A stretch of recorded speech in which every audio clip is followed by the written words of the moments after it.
And we'll start with the pledge to the flag. I pledge allegiance to the flag of the United States of America and to the republic for which it stands, one nation, under God, indivisible, with liberty and justice for all.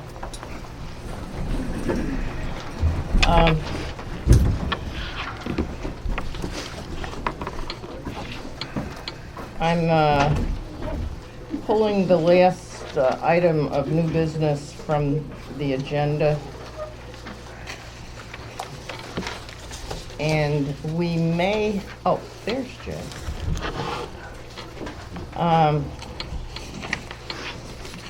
Okay, Virginia, do you want to take those people that have signed up for privilege of the floor?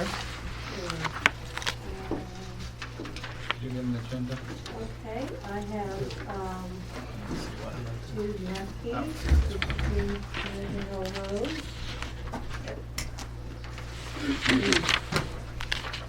Three things I'd like to cover tonight. First of all, I wanted to clarify some comments that a number of the residents have made about Black Oak intending to sell out to Onyx, despite Black Oak's objections to the contrary. Last night, these statements are based on a September 17th letter to the Tompkins County Industrial Development Agency that says, "I'm writing to request a transfer of Black Oak Wind Farm's pilot agreement and tax abatement to a new owner. We are selling the project to Onyx." In later email traffic, Marguerite Wells states, this is 2 days later, "I think it'd be better to put off our pilot revision until after the October meeting if possible, as we have been holding off making info public even to our investors. I had forgotten how public an IDA agenda would be." The second thing I wanted to cover was decommissioning bond. Marguerite made a proposal at the last meeting, which I couldn't quite understand or hear, but it seems to me that if Onyx is purchasing this project, there's no need to give them any kind of accommodation on putting off a full-blown decommissioning bond. And the third comment I wanted to make was that contrary to Black Oak Wind Farm's comments last night, I read through every single one of Labella's comments that were made on the DSEIS, and there were plenty of substantive comments they did not address. And last night they said all it was moving things around inside the document, and that's not true. Thank you. Mary Mahaffey. Mary Mahaffey, 115 West Enfield Center Road, still. Good job, as the board, is to take a hard look at the impact of the changes to the GSEIS. And our job as the public is to help you in any way that we can to do that. In order to do that, we've asked, and I'm asking once again, for the raw data from the noise report to see what the conclusions were based on. Without the raw data, our noise expert can't help to really take a hard look at that to see how those conclusions were brought about. And I don't understand why we can't get it. We need time to analyze it. We only have 10 days left before we have to have our comments in, but without this data, that's a piece of it that's missing. Noise is huge. Noise is the big issue. So we really want that information, and you're, I'm afraid, going to have to ask Black Oak for it, because I don't think the board has the raw data. I'm not sure if it's being hidden, if they're just being obstructionists, or if there's some cheating going on. But if you don't give it to us, I feel like you're going to have to throw out the noise report, because the conclusions it was based on haven't been taken a hard look at.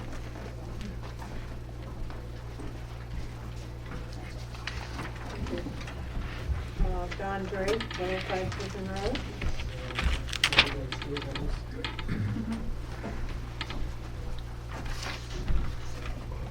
Don Drake, 105 Griffin Road. I wanted to say we appreciate all the wind farm advisory meetings and people's time and effort. However, it seems that the wind farm project seems to be moving forward, but no changes for our safety or concerns have been addressed.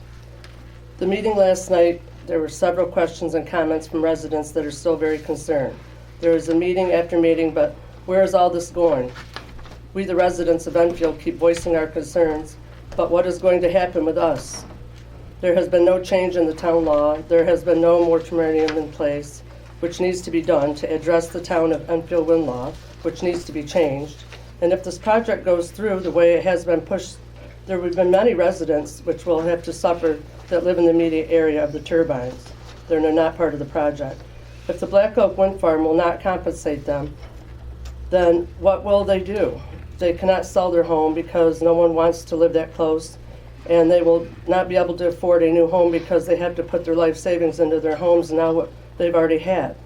Yes, the investors have money invested into the project, and we understand that, but they did not invest money that they could not afford to lose. They knew this was going into the project and they invested into it, so why now is their investment more important than our investment in our homes, our lives? It's everything we have. There is so much tension and emotions running through this town. It's truly sad. Black Oak Wind Farm is pushing hard to get permits and start construction. We have concerns, we have questions, we are scared. You guys on the board, we are supposed to represent us, the people, and we sit here tonight upset, scared, and some angry, some sad. This is not right.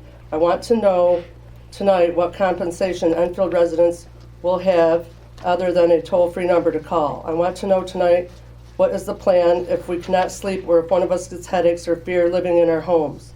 What do you plan on doing? The board keeps talking meeting after meeting. Where is the plan for us? I truly, along with so many other residents here tonight, people were not told the complete truth about how unsafe and truly are living next to them. Ms. Straits, who signed up to take the substation and a 483-foot tower, stated in an article that with her trees grown up the way they are, she won't even know it's on her property or you won't see the turbine from the road. I'm not wondering if they know the danger of living so close to the large substation along with the turbine. I cannot stress tonight enough a moratorium needs to be put in place, not to stop or shut down the project, but to get the board and the residents on the same page. I understand the board tonight, or the board thought with the wind advisory meetings taking place, they wouldn't need one. But as time is passing, it seems that it needs to happen. In closing, there is no vested rights to the investors in this project. They have only invested the research. They have not bought any turbines or substation equipment. And so if there is the documentation and they have not started the construction and closing, I think it's quite sad. We're all worried about our future living in Enfield, and we really are. And we really feel that some board members do not hear our concerns, even though we are voicing them many times. Thank you. Marcus Gingrich, Marcus Gingrich, 101 Rumsey Hill Road. 101 Rumsey Hill Road. I just wanted to Could you come reiterate a forward, little bit please? what I... Could you come forward, please? We don't hear you. Sir. Thank you. I just wanted to reiterate a little bit one thing that I touched on last night. In Black Oak's own documentation, they say we began initial construction 3 years ago, commencing with the excavation of the road access to the wind farm, which was completed in December of 2013. We also recently completed the excavation of a foundation hole for a permanent meteorological tower. And then they go on to talk about engaging a tech construction. It seems to me that by their own admission, in their own documentation, Black Oak Wind Farm has circumvented the seeker process and, I don't know, maybe possibly town law, state law. It would also seem to me that based on this, they're using the argument that they now have vested rights based at best on questionable activity. I don't see how Black Oak can rely on construction which has been done without a permit and in violation of the seeker rules to claim vested rights. I could be wrong on this, but I think it's a question that needs to have a hard look taken at it. I can see no reason why the town board should not consider a moratorium, just so that all these issues that are being raised can be addressed. Even looking at the wind law is very problematic. I think that we just can't continue ignoring that Black Oak Wind Farm is not doing a good job of trying to make a safe environment for the residents. It's not doing a good job of trying to actually play by the rules, be actually transparent, actually show the things that are being done. It doesn't look like a good, clean, transparent process between the board, between Black Oak. I just think a moratorium would give you the opportunity to look at all the issues carefully. Thanks. Tom Fusillo.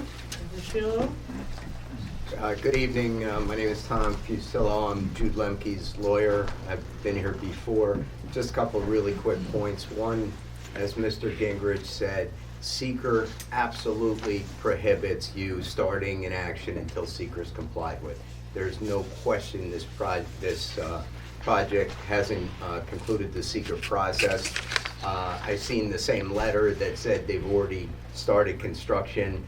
I've seen a letter or an email to the Tompkins County saying they need more time for the pilot because they haven't been able to get through the review and start the project. So that's conflicting information, but there's no question you cannot start a project until you've completed seeker, so that's not correct.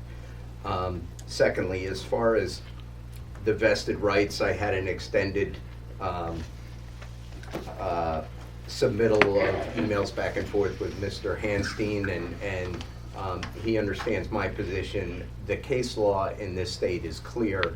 Vested rights, you need substantial construction, and you need a substantial expenditure. And many of the cases talk about if you can sell the whatever you bought on the market, that's not a substantial expenditure. But regardless, if you haven't started or legally started construction, you can't claim vested rights.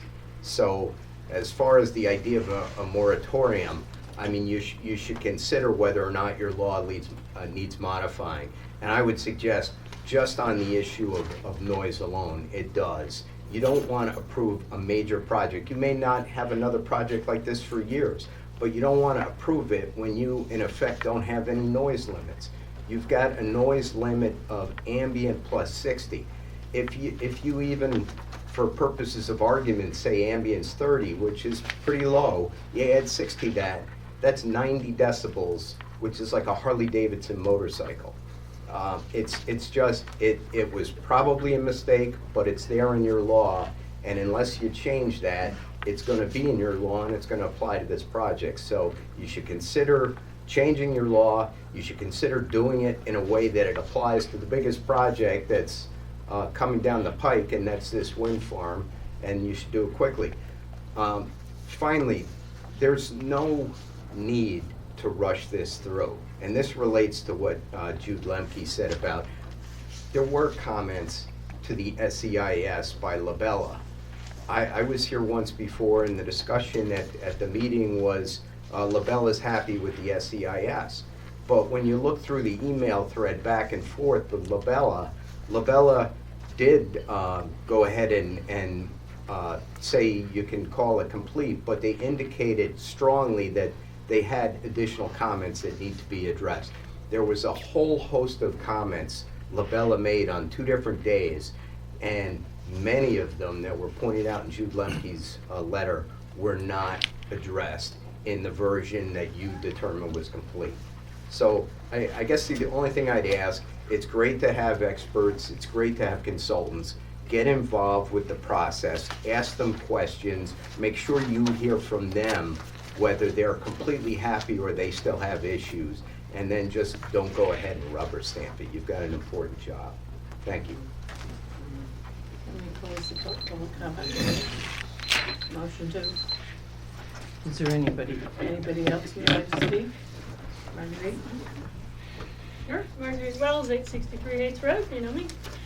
In response to some of those comments I see, it's at catch-22. I either have started construction because I've violated seeker and I dug a hole that's about the size of my Mini Cooper car in order to qualify for federal tax credits, which is exactly what I did. And if digging a hole that's as small as a Mini Cooper car is a violation of seeker, well, I'll own that fact, but I honestly don't believe that it is. We base our case on vested rights to be the fact that we own a non-refundable $600,000 electrical transformer, which we bought on the premise that we already had our approvals to build this project, and that is not returnable. That cannot be returned to the manufacturer. It cannot be sold on the market for anything but pennies on the dollar. So that, plus the fact that case law shows that even in mining circumstances, when there are all kinds of expenditures, millions of dollars spent, even if the building permit is not had, those have often been shown to have vested rights. So I think we have a reasonable case to assume that we do. And that a moratorium at this point would be a serious violation of the approvals we already do have. And that we are trying very hard to make a compromise proposal, otherwise we wouldn't have come back to the secret process in the first place. We had full legal rights to start building last fall. And as for residents who are frightened, I hear your fear. Don't think that I'm not hearing it. But the fear of losing property values is not borne out by actual science which looks at property values near wind farms. There's a property that just sold on Connecticut Hill Road with signs about the wind farm all over it, and it sold perfectly fine, fair market value. You can't pretend those landowners didn't know there's a wind farm coming, and they bought the property willingly.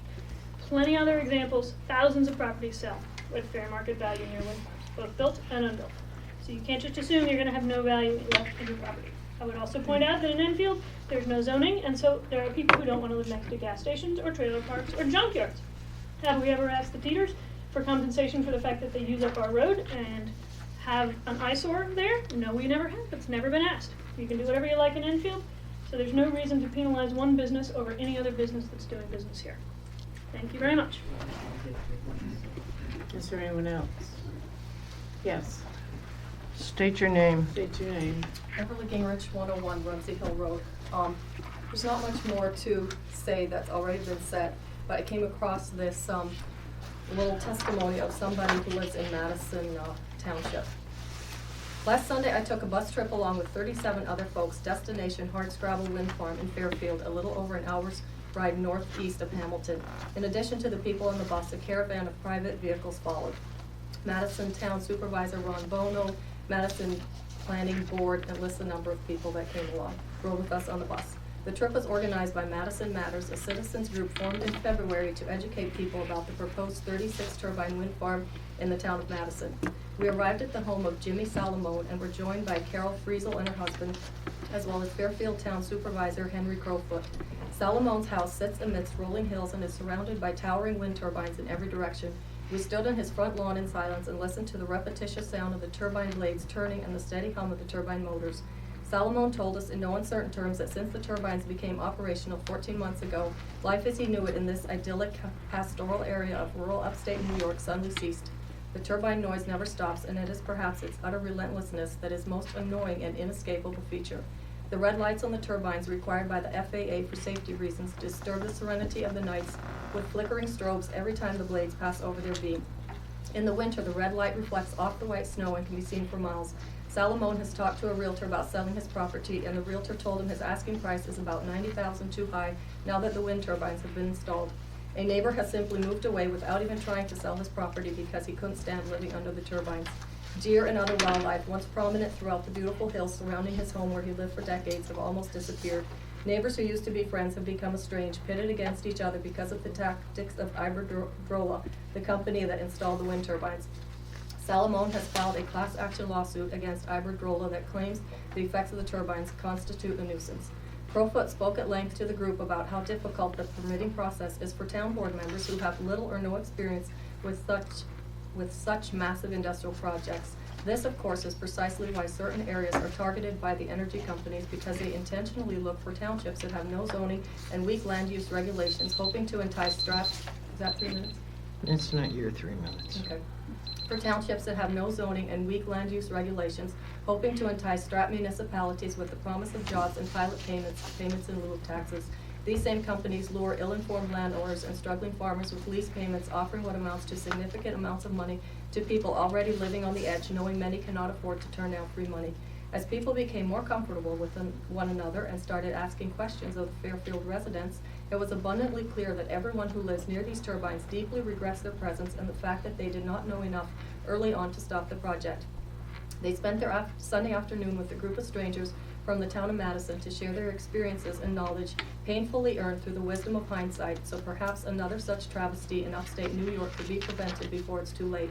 As we were preparing to leave, one Fairfield resident offered these parting words: "Tell your town council members that they must choose between having an industrial energy facility as its focal point or having a place where people live in order to raise families, start businesses, participate in the local economy, and pay taxes, because you can't have both. If you allow the wind farm to be built, you will lose residents, you will lose your properties, school populations will dwindle, and your tax code will erode. And once you issue a permit, there's no turning back. You can't undo it." On the bus ride home, people were quiet and pensive for the most part, and I'm sure foremost in their thoughts was the prayer that the town of Madison's officials heard the message and will make the right decision when it comes to issue or deny a special permit to the proposed rolling Upland Hills Wind Farm. Granted, this was probably a bigger project than what we're dealing with, but I do want to thank the board for taking the time to address our concerns and research this matter. Is there anyone else?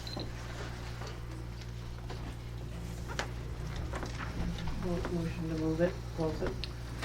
Okay, the public, the privilege of the floor part of this meeting is closed.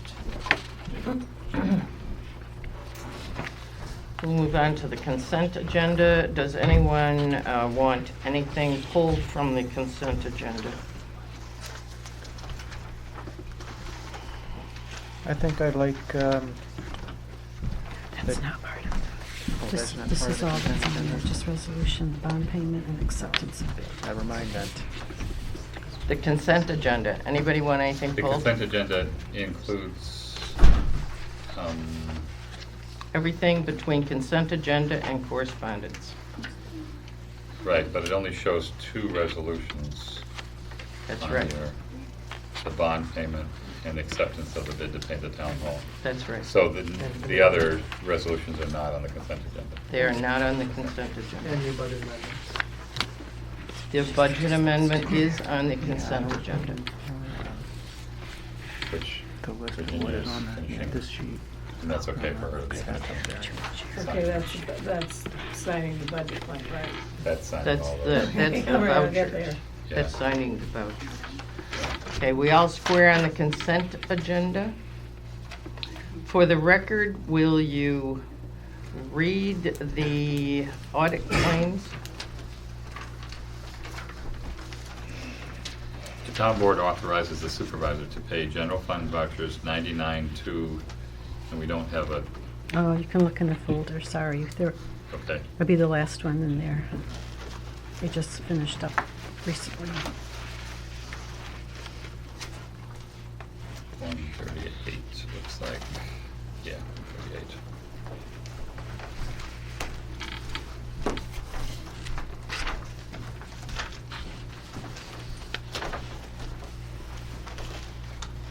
Oh, and the amount is down there at the bottom of the, it would be, excuse me, can I just look at 41,276, okay.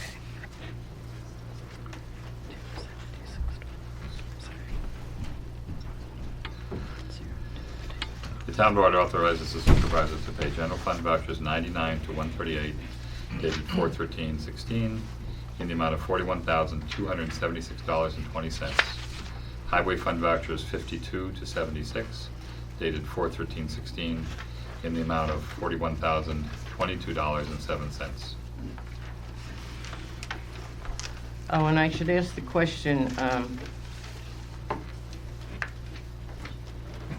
about my changes to the minutes. Does anybody have problems with my changes to the minutes? Capitalization? No. So I move that the consent agenda be approved. Is there a second? Second. Any discussion on any part of this? Call the vote. Councilperson Bryant? Aye. Councilperson Carpenter? Aye. Councilperson Handstein? Aye. Councilperson Miles? Aye. Supervisor Ryder? Aye. Correspondence. I'm gonna, there's a whole mess of correspondence. Does anybody know anything about notice of tentative communications sealing? It's about, oh, Jay knows about it. Jay knows about it. Well, all right. When you're up to speak, I'll ask you about it.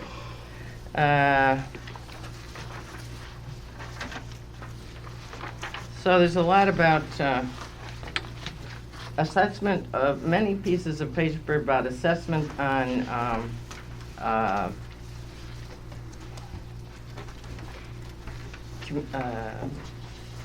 utility companies, electric and gas, Verizon, Trumansburg Telephone, Hinckley.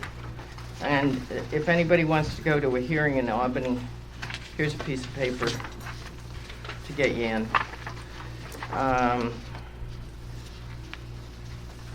If you want, oh, here's more about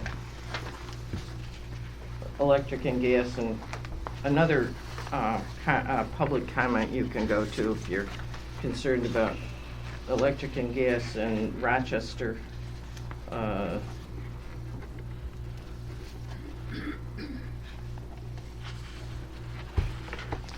And, oh, here's something from Youth Services Department on a update. So I'll give them to the clerk if any of you want.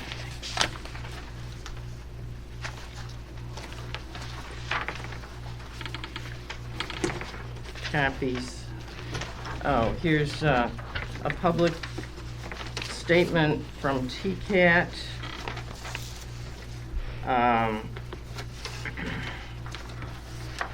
Press release. That can go in correspondence.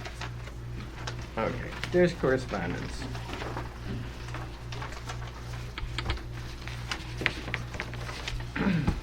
So, last month, some board members had questions about the proposing to update the local law regarding property tax partial exemptions for senior and disabled citizens. So I asked Jay Franklin, the head of county assessment, to come and answer your questions. So here's Jay, taking time out from the triplets tonight to answer your questions about the proposed updated law. So on your list of resolutions, you have a copy, or it's restated the proposed exemption, which is just a repeat of what you were given last month. It's no different. One of the questions that I remember is how you determine people's disability. Does anybody else remember that as a question? Yes. So that's the only one I remember. How you determine their taxable income, or their income level, where you get the income level from. That makes sense? Yeah, well, thanks for having me out. I'm not here to advocate for you changing the exemption or against you changing the exemption. That's not my job as the assessor. But it is good to see that I am so popular. Yes, yes. I came from a Board of Realtors Yes. meeting too, and just everybody was there too. Yeah. But It's an educational moment. yeah, so each taxing jurisdiction can choose what their limits are based upon your knowledge of your residents, your income, and so forth. So on the second page of my one handout with the memo, you can see the wide-ranging differences between the taxing jurisdictions within the county. You know, we have 10 towns, 6 villages, 15 school districts. Really 16 school districts. There's one non-taxing school district, George Jr. or Hunt Memorial. So each one can choose to offer what their exemption limit would be. So income is loosely defined as adjusted gross income minus any taxable IRA distributions, adding in all of the Social Security amounts, even the one that is exempt. You do not count capital losses. So I've seen people with, $1 million in capital losses on their income tax return. They're not eligible for the senior exemption based upon their other income. We subtract out the Medicaid payment from the Social Security amount. Medicare. Medicare, sorry. You're not that old and I- don't have that It's differentiation. It's like with some names, Medicaid, Medicare, I just can't get it once I didn't get it the first time. So that's really loosely how income is defined. It is something that people have to apply for each and every year.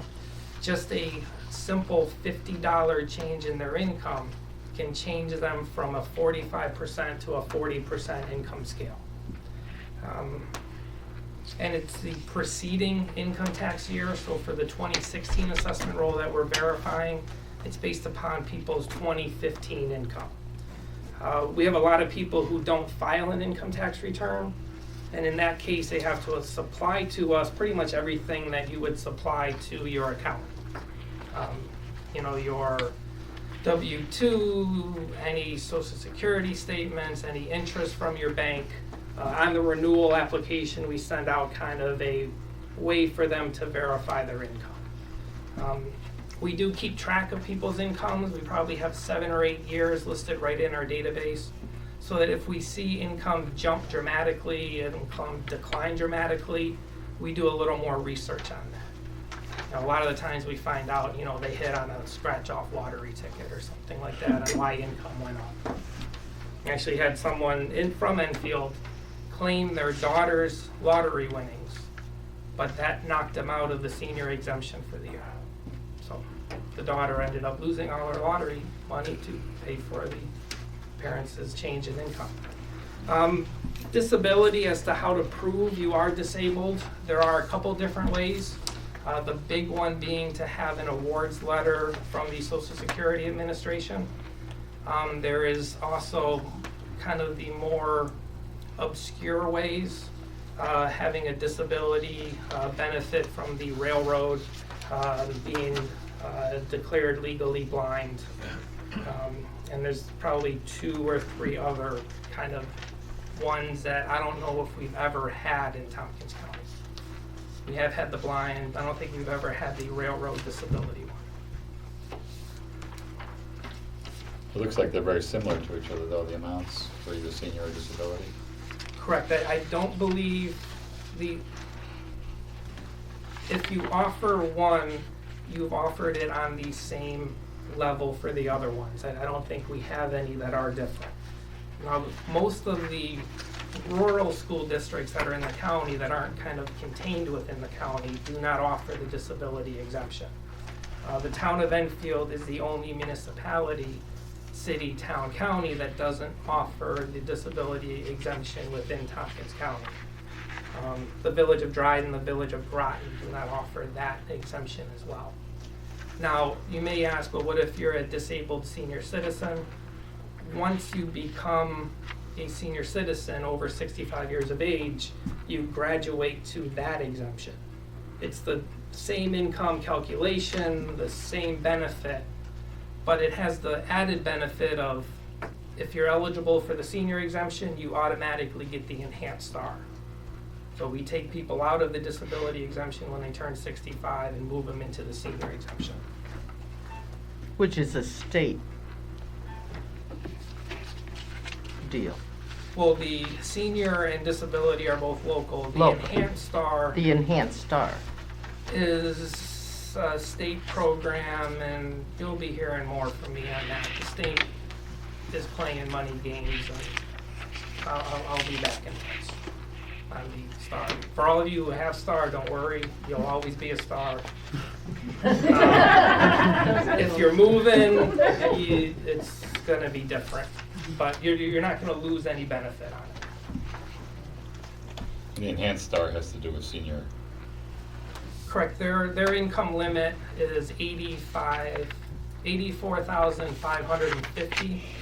It's 2 income years back, so for the 2016 roll, we're looking at the 2014 income. But income calculation's a lot easier. That's simply adjusted gross minus IRA distributions. And they take into account capital losses. Okay. So I actually have people who qualify for the enhanced star, but if I would really look at their income, they wouldn't qualify for the basic star because they make over $500,000. Go ahead. So you pull out certain, so when you get the 1040s, you actually pull out certain line numbers, like AGI and other line numbers that you're looking for, and just do the calculation. Yep, yes, line 37 minus 15B is for that enhanced star, and if Tammy or JC were here, they'd rattle off the Social Security line, and we always look at Schedule C, E, or F, so that we don't look at capital losses, and we don't count depreciation. We count real money, not paper money. And are there some programs that your office tracks the yearly changes without having to have someone renew every year? There is the enhanced star with the income verification program. Right. So if your income is greater than $37,400 but less than $84,550, the State Department of Taxation and Finance each year gives us a thumbs up, thumbs down, Right. shrugs their shoulder, a yes, no, or an unable to verify. Right. And we either tell those people, yes, you're eligible, or the state says that you're not eligible. Right. Your office does this, everyone in Tompkins County has to come to your office to apply for this. Correct. They don't have to come to our office. We take emails, faxes, we even take text messages now. But you're the only one that your office is the only one that determines this Within Tompkins County. within correct. Tompkins County, and you've been doing this for how many years? We consolidated as a county-wide assessment unit back in 1970. Based upon a study I did last year, it saved the taxpayers about $450,000 as opposed to town assessors. Right. Not that we could put it in our county cost-saving plan, because it happened before 2012. Happened before my time. Yes, I think So probably. does that take a lot of time to go through all those documents? We have about 4,000 renewal applications that we look at each year. Tammy and JC do an amazing job of it. I don't know how they do it. Anyone who's worked in a front office getting interrupted with people and phone calls and remembering what you did, but I'm blessed for the next 15 years. Is there any way to simplify it with that many, like maybe like on FAFSA forms, like sync up with IRS data? The Department of Taxation and Finance is very protective of people's data. They won't even give us because what we worry about when they say, yes, you're under $84,550, they don't tell us where you are. We want to make sure that people get the largest exemption possible. So if they're at $30,000, they should be getting a break on maybe their school, town, and county as well. So we know they're under $84,500. We have to send out a postcard or a letter saying, hey, look at your income tax return, let us know if it's under. It's time consuming, but it's well worth the benefit that it provides the taxpayers. You said you don't include IRA withdrawals as income? Correct. And why is that? Because the law says so. Uh-huh. I honestly don't know the difference between IRA and pension. On your income tax return, there is no difference. When I've talked to accountants that misplaced where that number should be. For some people, they moved it into the IRA line or moved it into the pension line when it really is an IRA distribution. That caused people's income to change dramatically and caused people to miss out. So You know, that's one of those things, it's the real property tax law. New York State real property tax law. And at the bottom of your cover letter, that paragraph is precisely for, applies to the town of Enfield, that the tax rate would increase 0.06 per thousand of taxable value. That's Correct. Yeah, and this is relative based to upon, our. the 2015 assessment roll, the most Right. current data that we have. Right. Your 2016 tax levy. So if you were to increase your scale to the same as the town of Groton, Yeah, this and also stone pine. the town of Enfield's the only municipality that caps their scale at 20%. This one. it Rather than has allowing a been- 15, 10, or 5% exemption. So if you were to drop that down to a 5% exemption, another 112 recipients of the senior exemption, there's 17 recipients of the disabled exemption. So all told, the tax base would be reduced around $1.7 million, which would cause a 6.7275 cent increase in the tax rate, or on the median house in the town of $120,000, it's an extra $8.07 on their tax bill. To make up for the loss of property tax income from disabled and senior people. Correct. Yeah, anytime you pass an exemption, it's a tax shift to the people who do not receive that exemption. And so one of our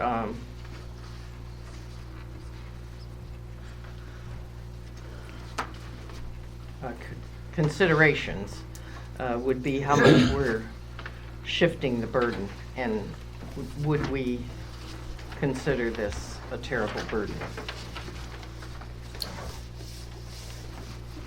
on the rest? Any other questions for Jay?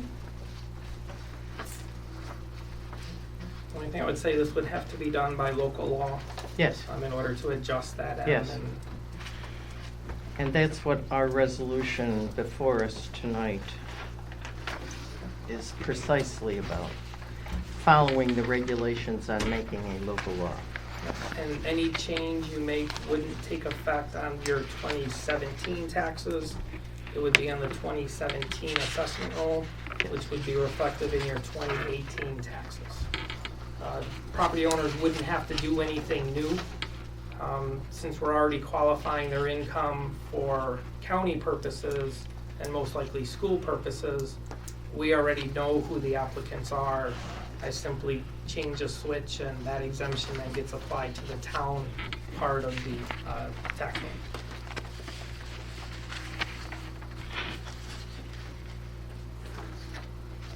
Any other questions of Jay?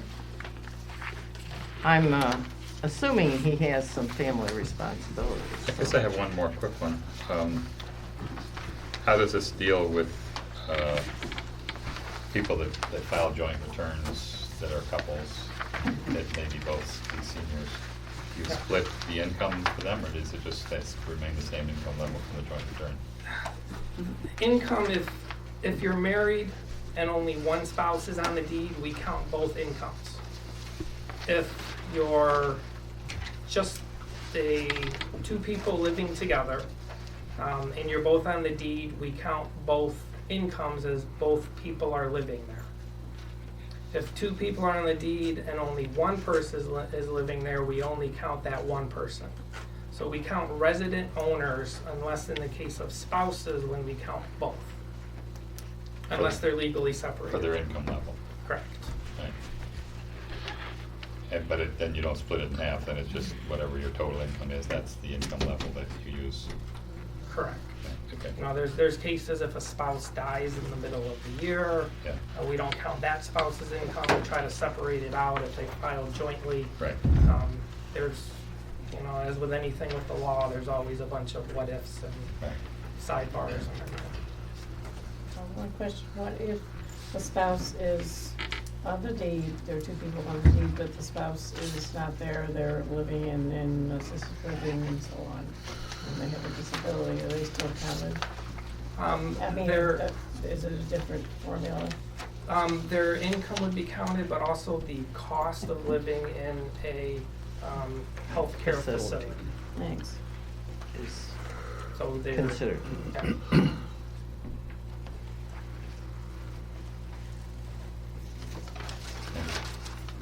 Any other questions of the board? Your other notices, the telecommunications, special Oh, yeah. franchise. How quickly I forget. Yeah, quickly, those, probably 2 years ago, the telecommunications industry petitioned New York State and said, hey, we need a lesser value on our poles, wires, and cables that are on privately owned property.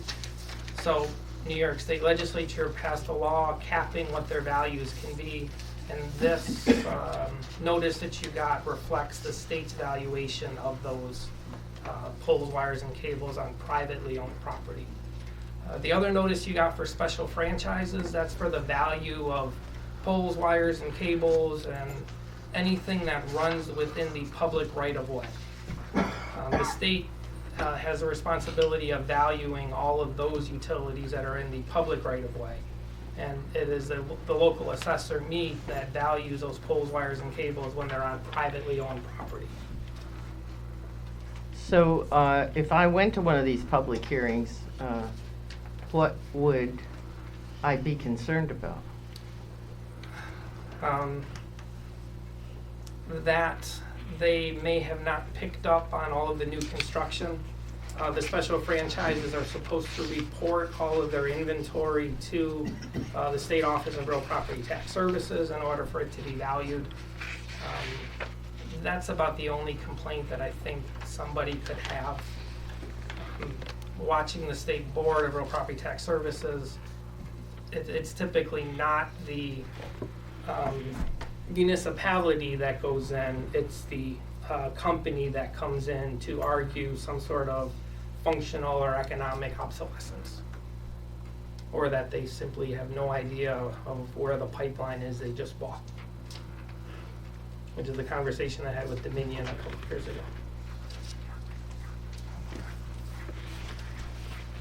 I'm not planning to go to Binghamton, let alone Albany. Trust While me, the free advice is here, free knowledge. Yeah, it's not worth the time to try to come up with that inventory, to value it, to make a good case on it. And if it was, I'd be there with you, but not. Any other questions for Jay? Do you need me to stick around? No. I'm saying 4 times. Yeah, that one, I just get to bed. Right. You can, Go back to your triple. you could get home by bedtime, I think. Dave. What's up? Thanks, Jay. What's the county up to? Spending your money. There you go. Changing plans, I see, by the Journal. Yeah, well, I'm not sure about that. One of the things we did is we accepted a Homeland Security grant for $27,500, which goes to the Sheriff's Department to update some equipment they use in their office. Basically a fingerprint scanner and some other stuff. The one thing that we did was spend an awful lot of money. We went out and authorized the issuance of bonds for a total of $8,480,000 for various county projects. Which is one heck of a lot of money, but nevertheless, things like Red Mill Bridge and various other bridges. There's a replace Dodge Road Bridge, resurfacing of portion of Ellis Hollow Road. There's a resurfacing of Coddington Road and Burns Road intersection. Let's see what else we got here. Mallory, I already said Red Mill and Malloryville Road bridges. Mm. Capital improvement project on public safety building, and another project at the county library, Yeah. and various other county facilities. And that along with tourism grants and things like that, that's how we spent all your money this month. I assume you get a low interest rate. Very low. Yeah, I don't know exactly what it was, but I know it was really good according to Rick. So, the other thing I just like to remind guys of, anybody's got old tires they need to get rid of, Soil and Water and Lansing Town Barns are providing tire collection service on the 23rd from 11 till 3. And it's basically $1 for a passenger car tire, $2 for a tractor trailer tire, $5 for a tire on the road, but you can take the teeters for nothing. And anyway, that's what's going on. Thank you. Anybody have any questions? Thank you.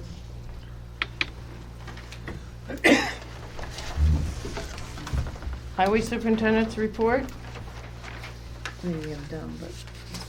There's supposed to be a vote on the contingency agenda yet, or I'm sorry. I didn't hear. is there supposed to be a vote on the contingency agenda yet, or is that not done? Contingency agenda. Consent agenda. Consent Consent. agenda. Didn't I ask? Yeah, that was the one vote that we've done so far. That's what I Voted on thought. that? We did, yeah. The consent did, yeah. agenda Yeah. has been approved.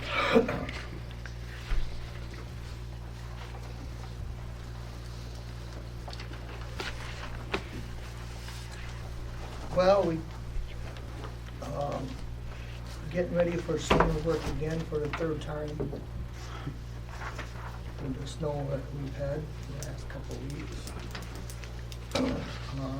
We replaced the pipe on Teeter Road with the help of town of Ithaca with their excavator. That has been overdue of getting replaced.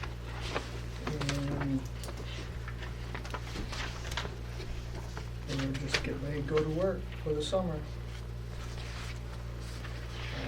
That's all I had to report. I have some questions about cleanup week. Are we gonna do cleanup week this year, or Haven't heard a thing about it. I haven't either? Well, in previous years that I've sat in this position, it was you that said it. No, ma'am. It's up to the board, and I recommend what time we do it. It's not- Well, let's get a recommendation. Was it budgeted? I have no idea. Yes. So it's up to the board whether they do it or not. It's not mine. Do you have a recommendation? Well, last year we did it in June because of the same situation, pretty much. And it was late for getting advertised and that in the newsletter.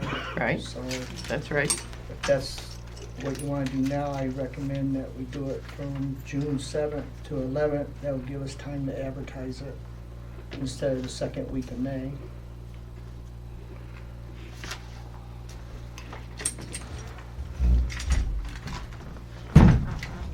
Be Tuesday through Friday, 12 to 5 p.m. and Saturday from 7 to noon. What were the weekdays, Tuesday through Friday, times? 12 to 5.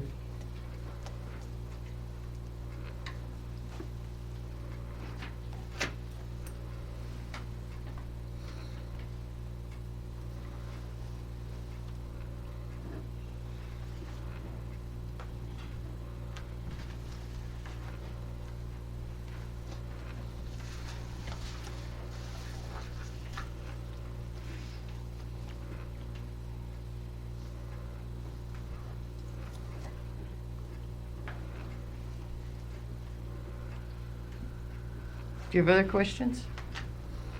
And I was wondering if we had a franchise with Clarity for working in their right of way and stuff. Clarity Connect? Yeah, Do we have a franchise with Clarity Connect? because they put a big pole up on the right of way up on Fish Road and it just appeared.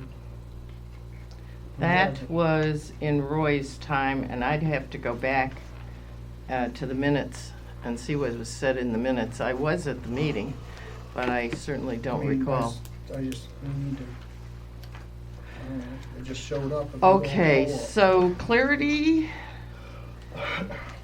Connect has installed a pole in the town right-of-way on which road? The last mile of Fish Road down by Buck Hill Road. That'd be up to me. Last mile of Fish Road. West Fish Road. West side. Is there an agreement? Is there a town agreement with Clarity Connect? Correct. Because we have one with Hayfley, a franchise agreement and stuff.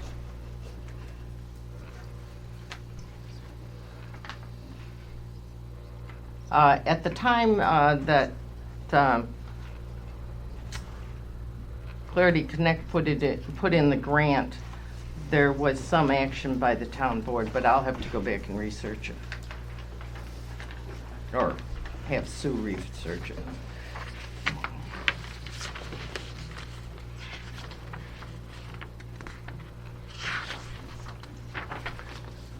Take these after they're signed. Yeah, they can go back to the folder, but I can take them. Do you have any other questions? And we also have a local law, number 2 of 2010, of excavation and construction in municipal roadways and highway right-of-ways that was put on the books. And we're supposed to have permits for that, and there never was any permits made up to issue out for people. You mean a working piece in- of paper, writing on a piece of paper? Correct. They made the law, but they never came up with the permits.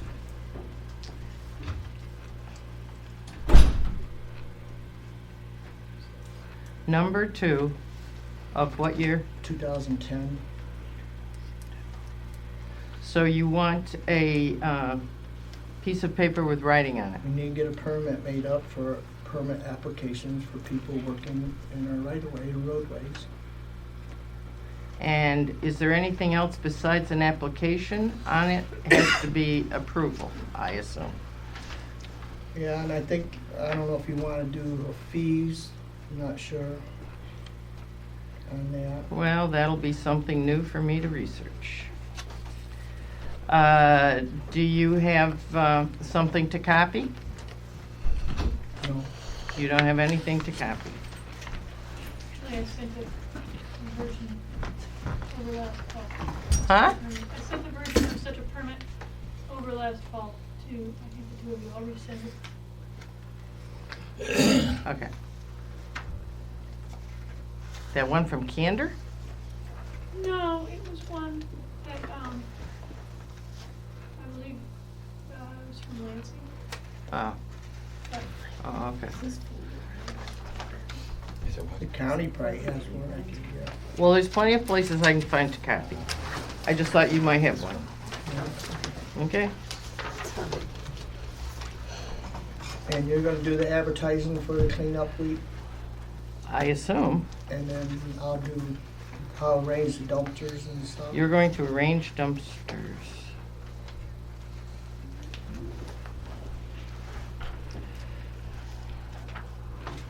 Is there other things that need to be done? Oh. No. Other questions? Then I was wondering how the park and ride was done without board approval. Well, right here, I have a star. What's that mean? It's an action item tonight on the agenda. Okay. That's all I have. I sent you a vehicle replacement chart Do you have comments on its correctness? Yeah, it wasn't correct, even though you copied the one that I actually did in 2012. It's not correct.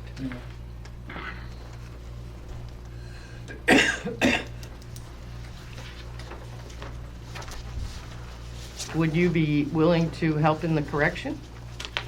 No, I'm willing to do the whole thing, as I usually do in September when I do my equipment inventory and requests.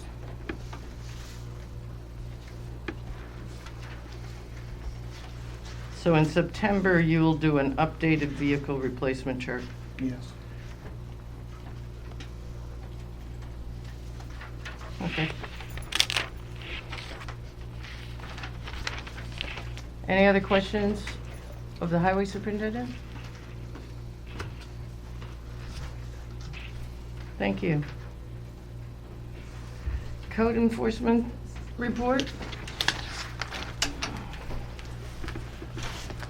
Excuse me, for the month of March, I issued 6 building permits. One is for a new home. It brings us up to 10 for the year, including 2 new houses. It also includes 2 solar permits, which brings up the solar permits to the year for 4. Sorry. I issued 1 certificate of completion, did a total of 18 inspections and progress checks, received 1 complaint, and did 1 fire safety inspection at a public assembly, and also issued 1 house permit. I also attended the annual conference. I got my 24 hours of training a couple weeks ago. The big news up there was the new building codes came out last week. Of course, nobody has received a copy of those yet. We don't know when they're coming, but they did take effect a week ago. We are getting new code books free of cost from the state. They're shipping those sometime, we're not sure when. But we can't follow those new codes. They took effect last week. Then there's a 6-month period, an overlap period, where you can use either the 2010 codes or the new 2015 codes. And does that mean that you'll decide that a permit will be based on which code for the next 6 months, and then that permit will be held to that code for the whole process of the building? That is correct. The applicant decides which code they want to follow, and it's either or. They have to follow 2010 or 2015. But it is their choice. The applicant chooses? The applicant chooses. Not up to me. Yeah. For the duration of the project. Yes. What was new this year is in the past, New York's had their own building codes. The entire country has the international codes, and New York has taken those and rewritten those over a 2 or 3 year period and adopted their new codes. This time, they're actually adopting the 2015 international codes, which will be effective for New York State also. The one part of that which they've added to that is New York has still gone through and has a supplement that goes with that, which I believe is about 200 pages long, of the things that New York's taken out and changed in that. Something to pay someone for. Changed in the international code? Yes, updated or changed. So New York still has their own code, but we're using the ICC code books, and then we have to cross-reference everything with a supplement to see what New York has changed. So it'll be confusing. But And will the international code commentary be a legal document then in New York State? I believe so. Because it wasn't for the 2010. At least the building inspectors I talked to said it wasn't. I believe it will be now. Okay. So that's what I have. Any other questions? I have a question. We're hearing comments at the during the privilege of the floor tonight about construction happening on Black Oak. How much construction or how much work can be done without a permit under such circumstances? That's I a don't want difficult question to answer. much. They cannot build a structure. If they do roads, I mean, that's going to be governed by the DEC. With a SWIP permit for that, or any disturbance of land would be covered under that. So excavation included. Yes. Over a certain amount, right? If they disturb over an acre. Yeah. That would not be cutting trees, that would be actual disturbance of the earth. So if they do grading for the road, and actually install a road, they'd have to have a DEC, a permit through the DEC, but not a building permit. Okay. Any structures would require a building permit. And typically the DEC makes judgments on that and come out and yell at you if they feel like you did it wrong and let you go if you did it right. Pretty much. Yeah. Anything else? Thank you. Usually they just give you, the DEC just gives you a cease and desist order that says, stop doing this. Okay. If you've already broken the law, they just say, don't do anything more until you get it figured out. Pretty standard procedure. I don't know if that's all the legal aspects involved with it, but.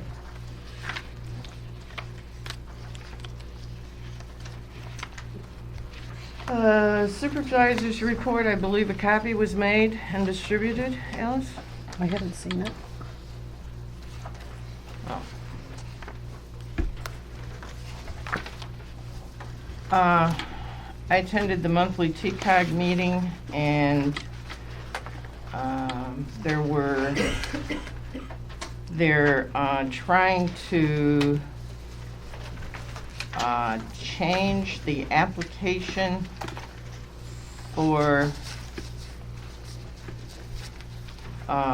jobs in Tompkins County.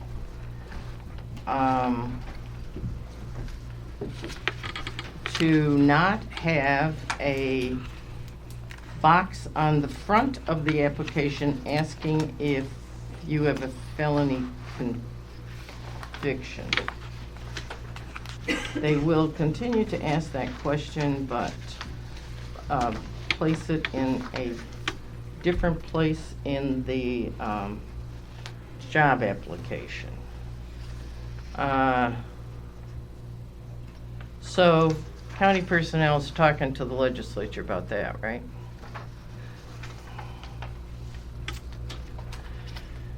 I'm not sure what else we talked about at the TCOG meeting. I wrote an article for the Currents Community newsletter.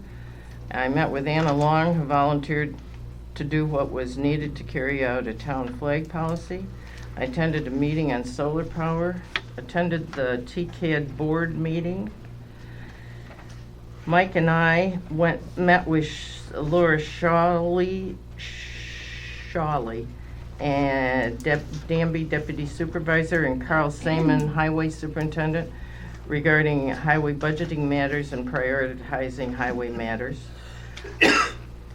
And when I reviewed my notes from that, I did not contact the guy about the solar array over there, so I put it on my new list to try and get that meeting set up. Yeah, I can meet over there with you anytime, it's fine. Yeah, okay.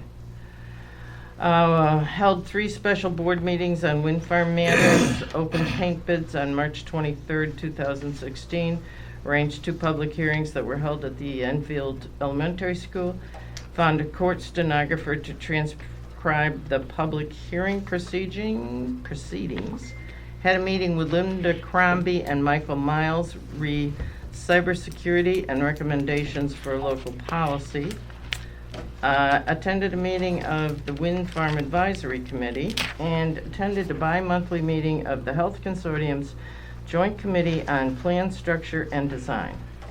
And there is a quarterly report from the consortium's, it's in front of Mike, in a binder, the pharmacy financial statement from the last quarter.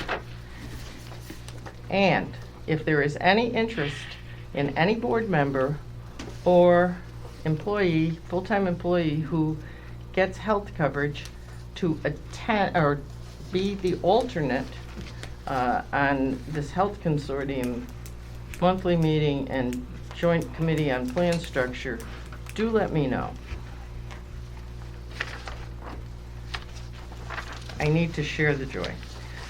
I assume you'd like this digitally to ease making the minutes? Sure, or that copy would be fine, whichever you prefer. Oh.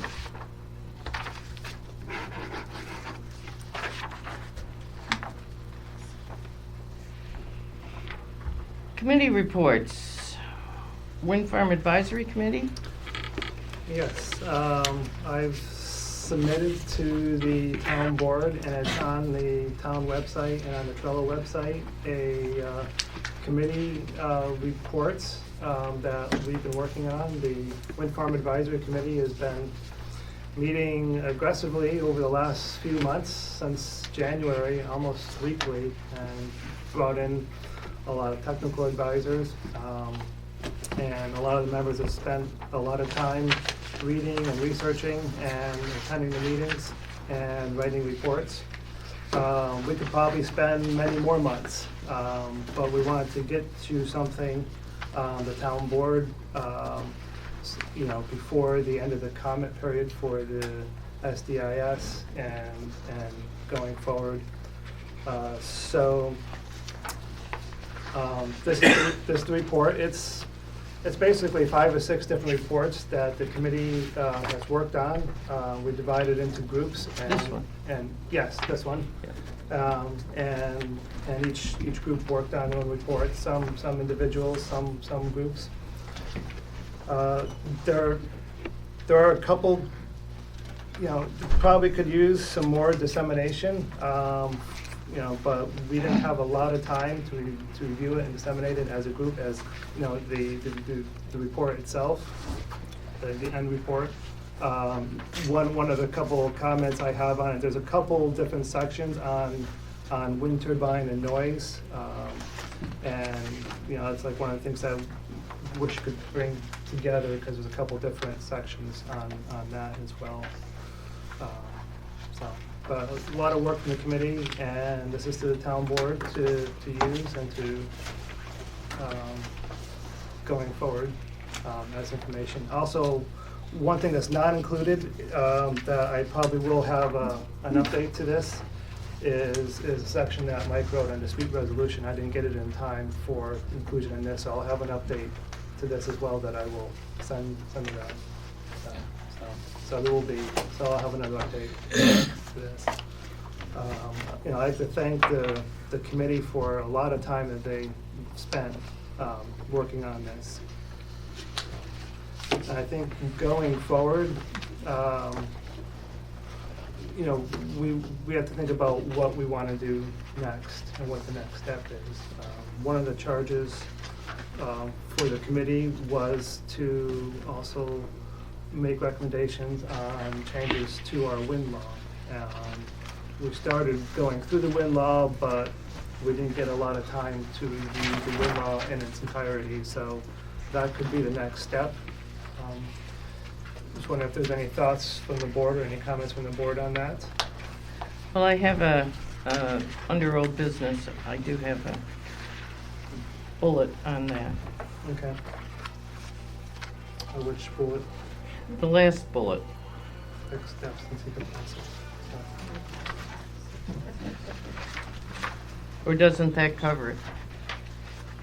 Next step in secret process. Well, this is information that the town board could use during the secret process, and also as it works on the law. So you want to discuss it now? We can discuss it now if you like. Well, I just want it recorded on the record. I appreciate all the work that's gone into the Wind Advisory Committee. It's an important part of the process, and I thank you for undertaking that.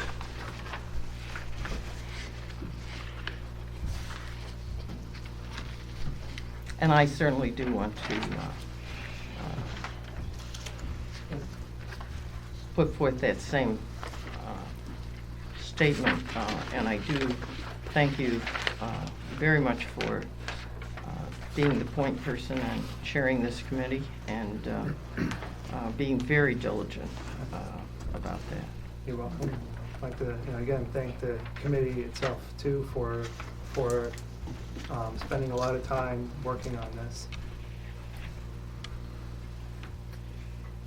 Yep, same here. Well done.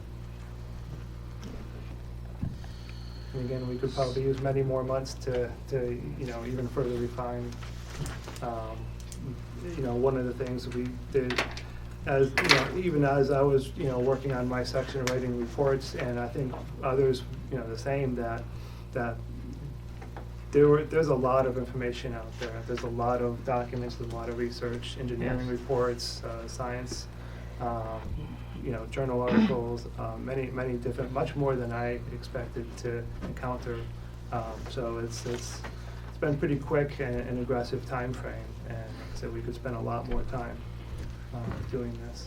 Would you say most of that information has been produced recently, within the past 5 years or so, or is it a lot of it older than that? I thought most of it was pretty recent. Yeah, it varies. It varies. There's a lot of recent information too, and when I was looking at some of the stuff that I was researching, I was also paying attention to the dates of some of the engineering reports and some of the information. But even the papers and the articles and the information I was pulling up was probably spanned, a couple decades. There's a lot more recently. There's a lot more science information. For example, my section was on ice and blade throw, and I did notice that as later reports, and some earlier reports used more sophisticated modeling for like blade and ice throw.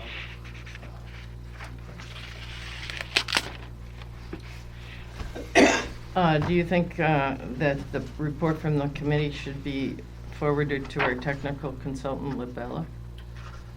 If you feel there's a need to do that. It's really a report for the board to use as it sees fit. Do you have any proposals for the board as a result of the report? Each section, there's multiple conclusions and guidance that you can read through that. So, and again, you can continue to ask us questions and try to answer them. But yeah, there are conclusions and some guidance as well in there.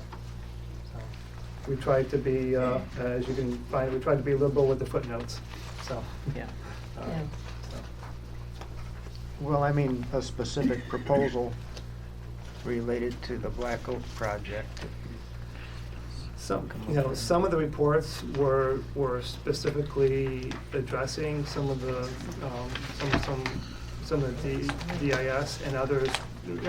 Most of the information, like on the sound, I know my section on ice and blade throw, and other sections weren't specific to Black Oak particularly. So it was more general information about that area. So.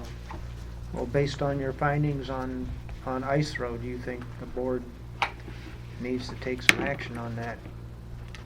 My finding was that I found two separate calculations that were being used, two separate distinct calculations that you could use to determine setbacks. One tended to be an older calculation that used the height of the turbine, or height of the wind turbine plus the rotor radius. There was a calculation that had that 1.5 times the addition of the height plus the rotor radius. It didn't take into account, and I'm not sure where that originally developed from. And maybe it was developed from another model. But there was, we brought in another technical expert from Georgia Tech that we talked to, and he had developed actual setback calculation based on more sophisticated modeling. And so in the report, I have calculation 1 and calculation 2, and they're very different. So if you run the numbers, they're very different. The one that used the more advanced modeling took into account the rotational speed of the turbine as part of the calculation, which is one that the other calculation did not incorporate. I actually asked the person from Georgia Tech, his name is Jonathan Rogers, about that, and he was not committing to one calculation or the other. He was leaving it up to the town. Seems like it'd be pretty difficult to calculate how far it would throw ice without knowing the speed of the rotor. Yeah, I would think so too. I would probably go with the calculation too, if for personally, because it takes into account more information. But if you look at the numbers, it comes up with very, very different setbacks. The calculation one is the one GE uses. It comes up with about a 990. I think they came up with 994 in the document. It's a few feet off, but it's pretty much the same. And if you use the other calculation, it comes up with I think it was 1,950 feet versus so it's about twice the distance using calculation 2. And I plugged in the numbers from the GE numbers into the calculation, and I did verify it with Jonathan Rogers just to make sure my calculations were correct, and he said they were. I need to ask a basic question. Yes. I haven't done enough study abroad. Translate meter into feet. It's like Multiply by 3. What's that? Multiply by 3 roughly. Yeah, it's rough. What? A meter is close to a yard. Yeah, it's close, not exactly. It's like somewhere around 3. A little more than 3. There is a number in there, and I think I gave the numbers in both. Did I give them both? No, meters? you did not. That's Okay. why I'm asking the question. Okay. Instead of harping on, it all has to be in feet. Yeah. I'll get my calculator out. Okay. Yeah, I did. Actually, I did calculate it in both feet and meters, but I only put the feet in here just so people could understand. Well, I'm talking about the whole thing, not maybe particularly yours. Yeah. There's a lot of meters in there. Only meters. Okay. So, I'll keep that. I actually have an Excel spreadsheet that I use for that, so I can plug in any other numbers that too. So it's convenient to do that. But yeah, please. And that's only one section. There's a lot of other sections in here to read through. But there is a law in place with setbacks. Yeah, this does not address. I did not address the current law in that. Yes. It's just general information.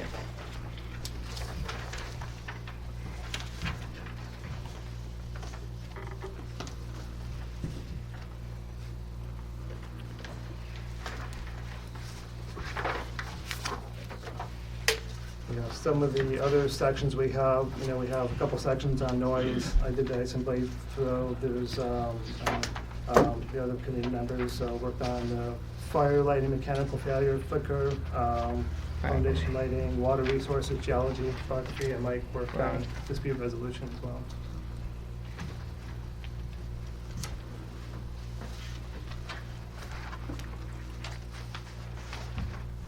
And 30.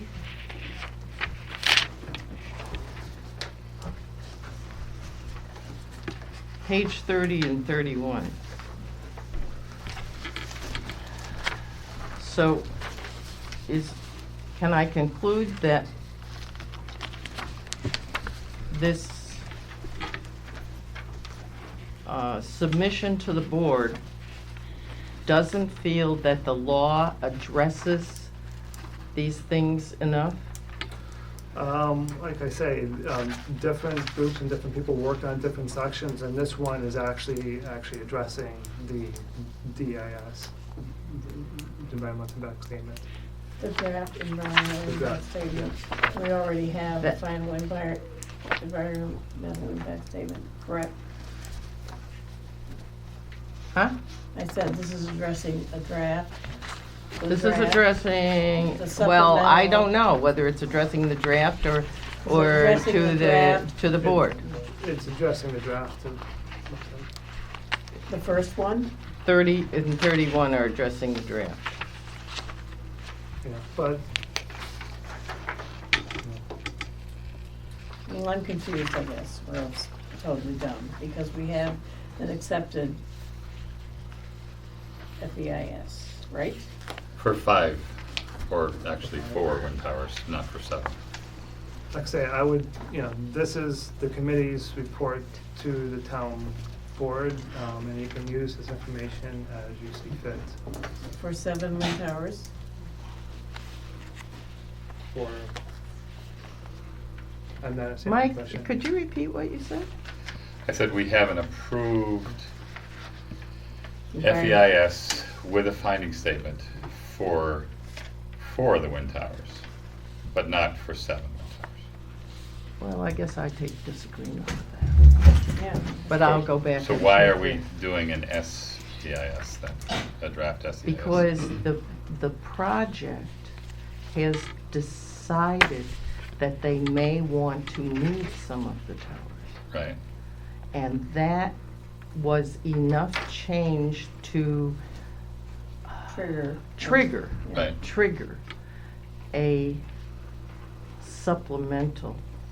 Right, and do we have a final EIS for those changes? No, No. that's what we're in now. That's exactly what I just said.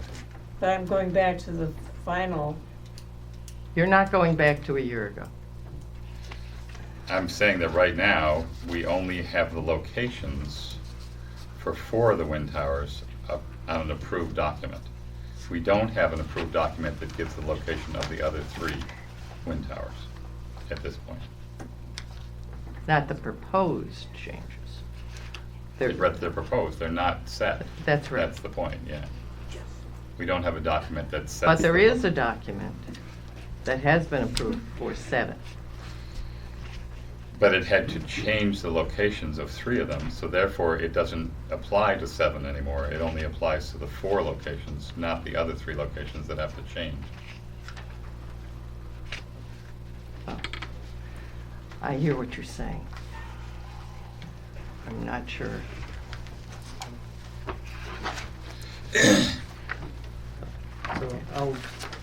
So I'll be incorporating Mike's comments. And a lot of this he discussed last week as well too. Yeah, I This actually meeting. will If probably you read wanna this talk- later in you wanna talk relation about to, that? in relation to the, one of the resolutions, so. We'll kind of go from there. Okay. Okay. Any other questions?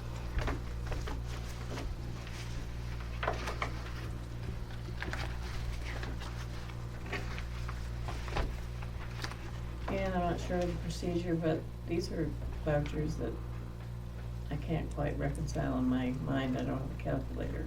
So who do I give them to? They are general fund.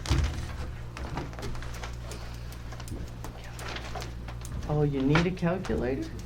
Yeah, I do right now.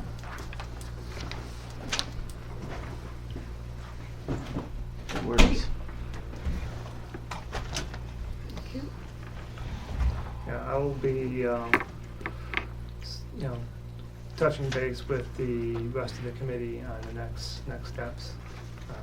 That they want to take.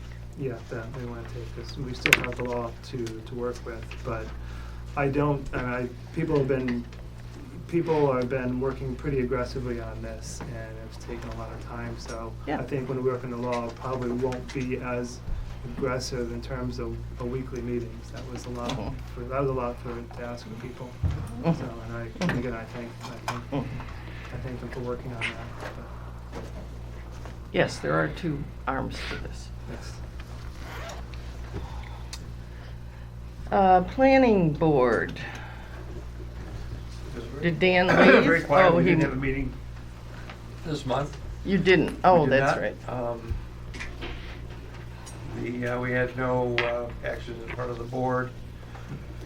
And someone else needed the space more than we did, so we canceled the meeting. Just a couple things I want to bring up. One of the items we're gonna just do, when we don't have any items or actions in front of us, we'll be just going through the site plan law to make sure everybody understands it, see if there's any concerns. I have a little concern about possibly the size of the threshold for businesses. Right now, it's a 10,000 square foot building, which may be on the high side. There may be potential impacts for smaller. So we may be making a recommendation to the board about revising the site plan review law as far as the thresholds for commercial buildings. The other thing is, we have the law that the town board passed regarding membership on the planning board allowed for 2 alternate members to be appointed.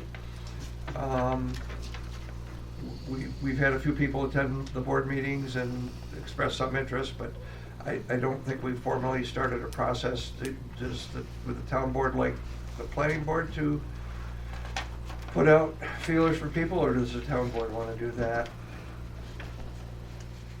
Do you have people in mind? Hmm? Do you have people in mind? I don't at this point, but, we can. I can go back over, I believe we have entertained letters of interest. Right, I just wondered if we. But I don't know how we, Advertise that or. generated that. I'd have to go back and look because it hasn't happened recently. But that's the common way that this board has done things. So maybe we should when just. was the last time we had an alternate? We haven't had We an didn't. alternate. We just passed a law allowing the alternates. But we've never exercised that. No, and it's only been in effect for 3 months, so. No, it's January. Yeah. And typically, we've put it on the Oh. website, Oh. and we have just asked board members and anybody else to canvass people that they know that might be interested and Yep. ask for letters for submittal of interest. And then the board has voted on it. There usually is an ending date to the process, a couple Yeah. months down the road. Well, so maybe we can get back to the planning board on a time frame. Yeah, we could put something on the, If we put something on the website. On the website, I can certainly. write something up if you want. Yeah.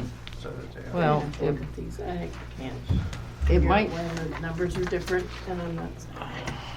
And I'll write up a little draft blurb for the website and send it to you. This- yeah, and This it is needs not to working. go, it needs to go in the town newsletter, which Right, which is. will come out, I guess, in July, I guess. Okay, well, I don't see any Can't. pressing urgency unless someone comes forward and but I'll be talking to the planning board members and any town board members that have any ideas, let me know.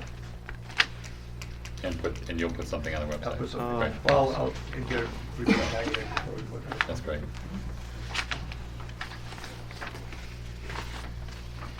I'm sorry, Ann, that I just can't figure out. Oh, when the numbers are Haefely different. raised their rates and I didn't note it. Okay. So we're $4 behind on them. And, these numbers, yeah, pretty sure those numbers though. So I just have mine. The folder's right up here. I think it's underneath that paper, or not. Maybe. No. Maybe I have Virginia it, still I has have it. it, sorry. I signed everything else. And this is the highway. This is the highway.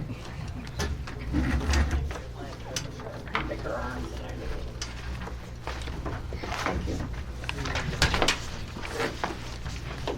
She gets them back, I don't forget. Okay, so alternate.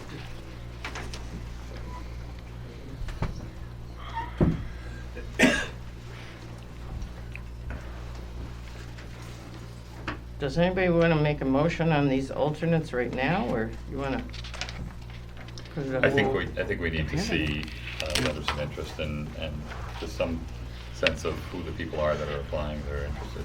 Yeah. And I think we should open it to a larger community as well, just so people Yeah, know it should definitely be on the it's website. available.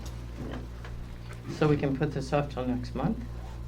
We can certainly put it up on the website, but I think we should put a deadline for when the Okay. letters of interest should be in by, Okay. probably a Yes. two-month period. Has at least. anybody got a motion?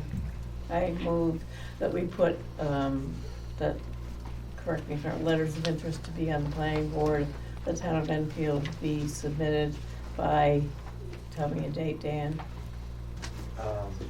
May 1st, or, well, it's April, let's say June 1st. You can deal with it. Or do Probably you wanna? No later no than sooner June than fir- June 1st, yeah. Right. No sooner or no later? No sooner than June 1st, but you can make that an ending date too. Well, it's April, Let's say, it's mid-April right now, so. Yeah. it's April 15th. We're getting the word out to Friday. different people, it seems. It may take a little while. You could say June 15th. Okay. Probably be a good date. June 15th, that sounds great. And it'll be Time, posted. Procrastinator, I think that sounds good. A second? Second. Other discussion? Do we want to coordinate that with our regular town board meeting in June? It won't at the present moment, right? Well, I It'll be don't think after it's a pressing Okay. issue at That's this remain point. really. So it could be in July. I just think we should, Yeah. moving it in July would be Yeah. good. Okay. Called vote? Councilperson Bryant? Aye. Councilperson Carpenter? Aye. Councilperson Handstein? Aye. Councilperson Miles? Aye. Supervisor Ryder? Aye. Carolyn's not with us tonight. I'm not sure there was a meeting for the rec partnership. Is the fire department here? Or Yeah. just the public's here? Larry's here. You had the report up there. Yeah. Would you like me to read it? Okay. The fire department is here. For April 7th, total calls for March were 30. EMS calls 17, 16 excluding motor vehicle accident 16, and 1 MVA, no injury 1. 7 service calls, mutual aid to Trumansburg, and 5 public assists, 2 false alarms, which were smoke detector activation. There were 3 fires, brush, trash, 2 good intent calls.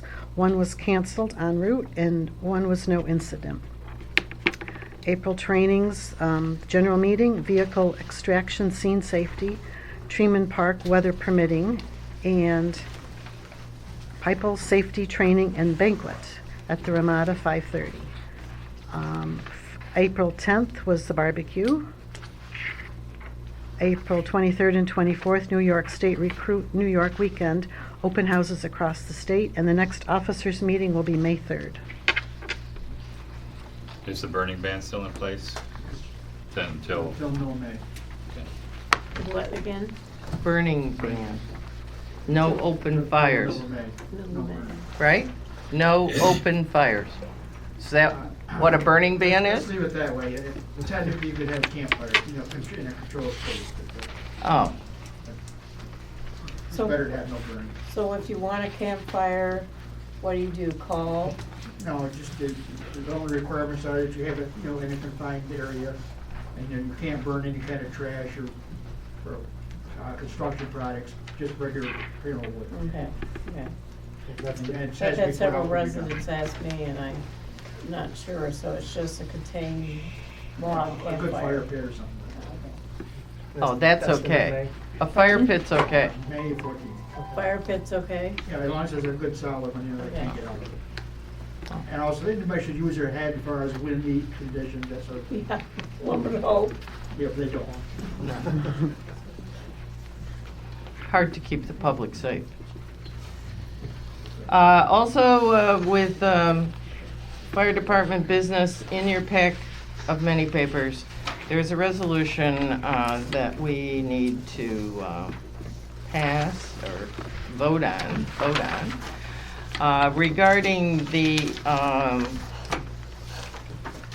business last month about the refinancing that the Enfield Fire Department wants to do. So,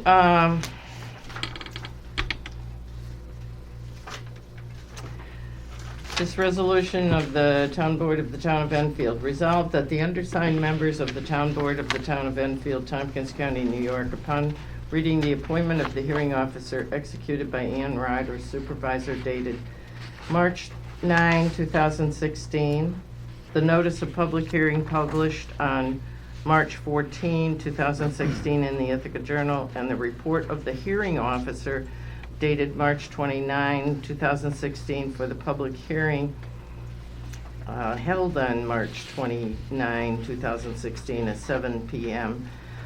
Hereby approve the approval of the borrowing attached hereto, and further direct that the Enfield Town Supervisor execute such approval to purchase on behalf of the town board. Could I get a second? Second.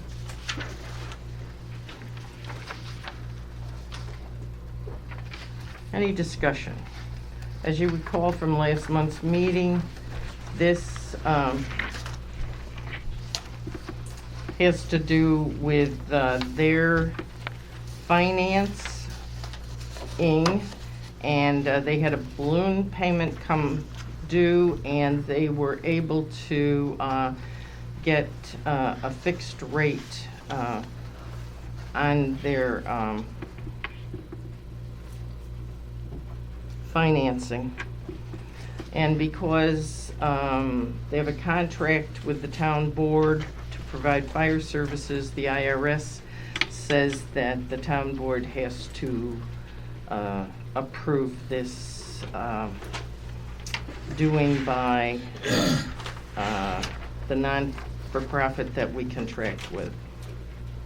Any other discussion?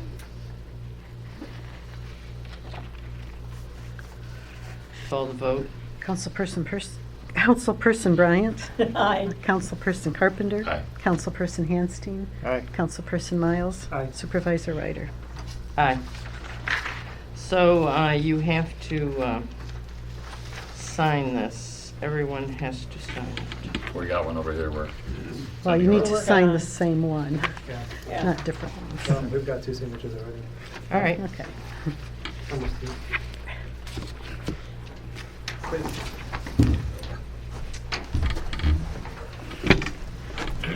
Now you have 3 signatures. Well, you have everyone's signatures. So we'll go on to facilities manager. Mike? Well, it looks like we have something later on in our old business, and I don't know what it is, so I'm waiting for that to see what it's gonna be. Oh, the line about the highway building assessment? Yes. Oh, okay. Well, under facilities manager, I have gotten so many calls from Alarm Tech about a failure here, but I got one today at noon about the highway department. Do you have any idea why Alarm Tech? Yes, the phone line system. Whenever the phone line has a little glitch, it kicks a notification that it's a disconnect. The phone line that we have from Hafley. Yes. So it all goes back to the interaction between Hafley. Anytime the electric glitches or the phone line has a glitch in it or something, that activates the alarm company. So how is that corrected? I mean, I'm not asking for an answer, I'm just, is it Hafley that has to do Hafley something? promised me, Alan, you were at that meeting, Yes. that they were able to correct it and they would be happy to meet, except they won't respond to my emails. Yes, he was quick to meet with us, but they've never really followed up on trying to solve the problem. Have they ever met? They have not come back after that No. initial meeting. No. So what are our alternatives? Without I Hafley? can't say it in public. All right. I'm sorry. But I'm working on it. Well, I just don't answer the calls anymore, but, you know, that isn't you know, That's not- sometime there that's is going to be an unacceptable. emergency. That's not I'm not saying that you answering the calls is Okay, unacceptable. I'm willing just saying to it's write, and I'm gonna copy you in on it, Mike. I'll make one more attempt to get Hafley to keep their promise, but I'm pretty, Let me make that clear. I'm not saying that what you said is unacceptable. I'm saying Hafley is being unacceptable.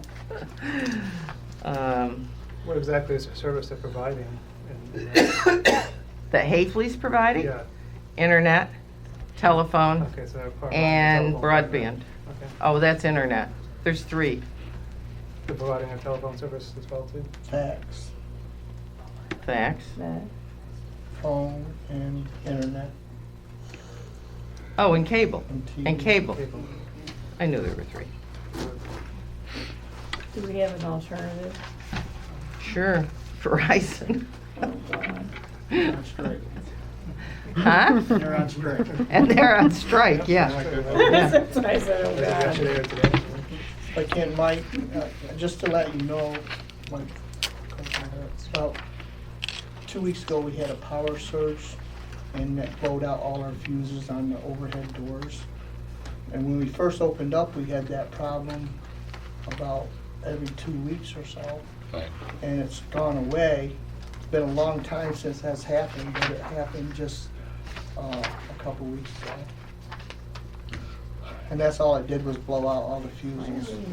That was one of the bills that Right. reimbursement. Yeah. I mean, we had to go downtown and buy fuses for it. So I don't know if that, I mean, we talked about that way back. Some reason there's a power surge that goes through there once in a while. It does happen with NICEAG, definitely. Yes. It happens in So different areas of the county. just wanted to let you know. Usually it means there's just something faulty going on in one of their systems. So I could give them a call and say, would you look into it? See what they say. Well, that same thing trips the alarms. It would, yeah, people too. right. So that's all. I'll call the engineer for this area and just see if he knows anything with it.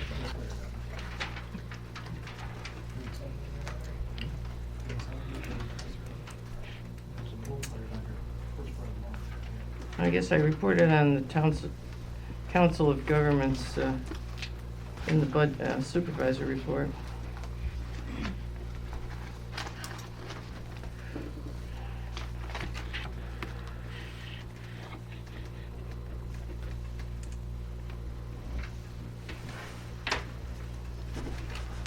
I'll pass the resolution about the public hearing.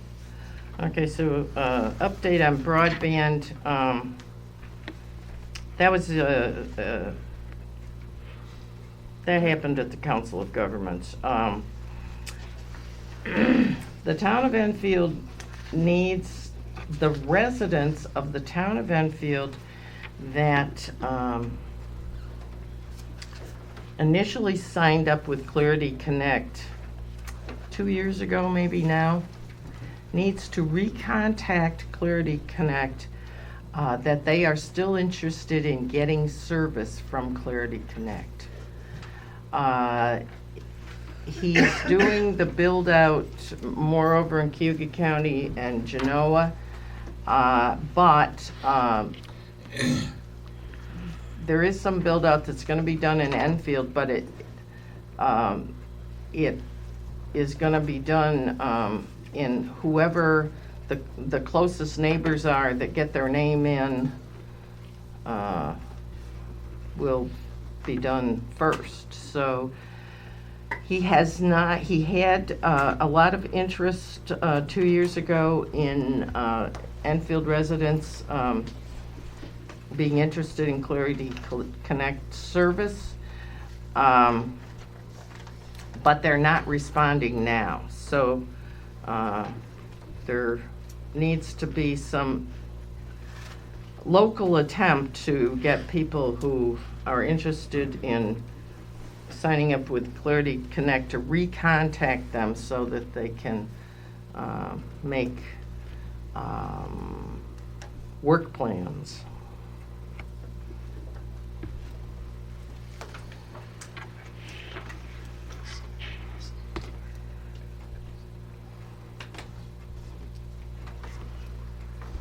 Solar farm law update. I passed around last weekend to the board members a proposed solar farm law that was started by a former board member. And I think in view of everything that's going on, it's a little soon to ask new board members at least to weigh in. Is there anybody that's had a chance to look at the proposed Yes. draft? Is there other comments? I have a number of comments. If you want to do it now, but I'm happy to wait if you want to. Let's see, where are we on time? Well, Mike, that hasn't been presented to, it hasn't been to us, or the public hasn't had the chance, so I don't know how much you can discuss it. You can, Yeah, consider that. But my comments are basically going to involve changes that I think would be appropriate to the law. So you're So- saying that this piece of paper has never been out to the public, even though it's been at this board meeting before? It hasn't been, it's not here tonight for the public to see, I know. Oh, it's gotta be here on the It's night. not on the website, and it's not in printed Oh, I know. form here. But it has been in the past. Right, I think if we're going to deal with it as an item, though, it has to be available to the public to be able to look at it. I think that's true. That's pretty much the open meeting law. Yeah. I think so. Okay. Moving right along. So it sounds like, so another meeting. Okay.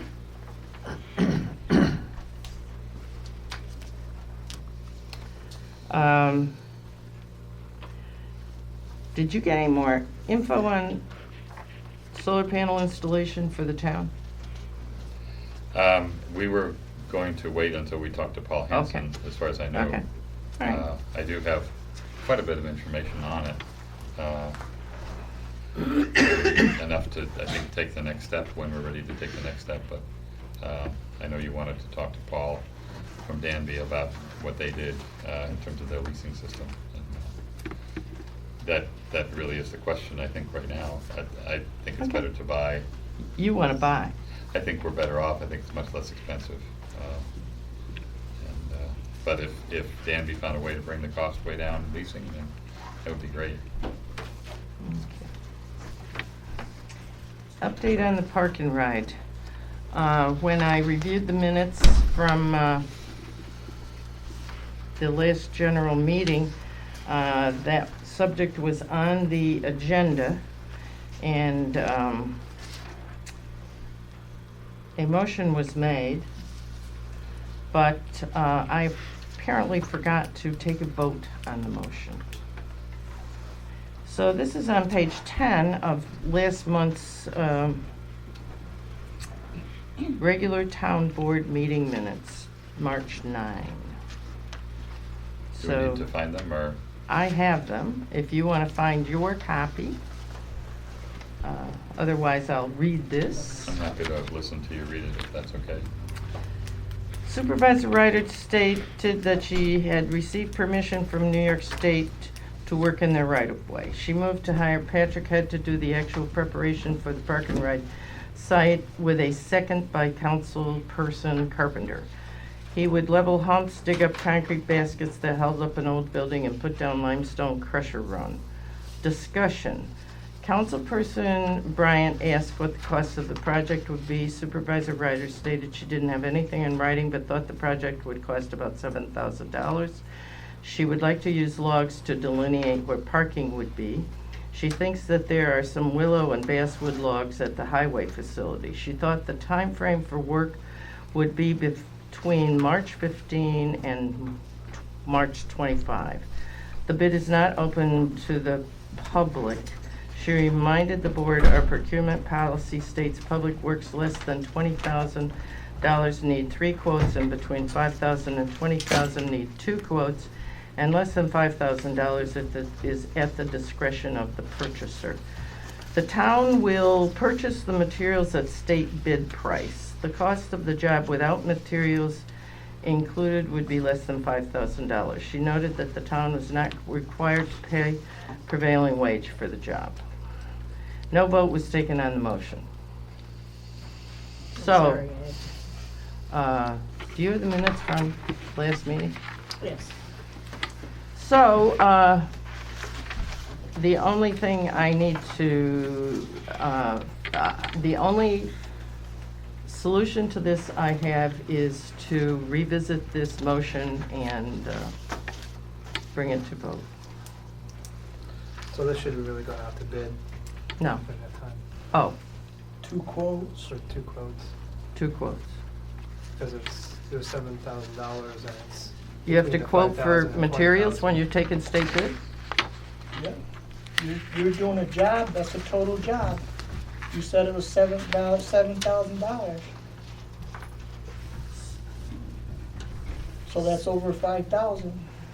So you have to put out to bid No, you don't bid it, you material. have to do 2 quotes for the job. But you do quotes?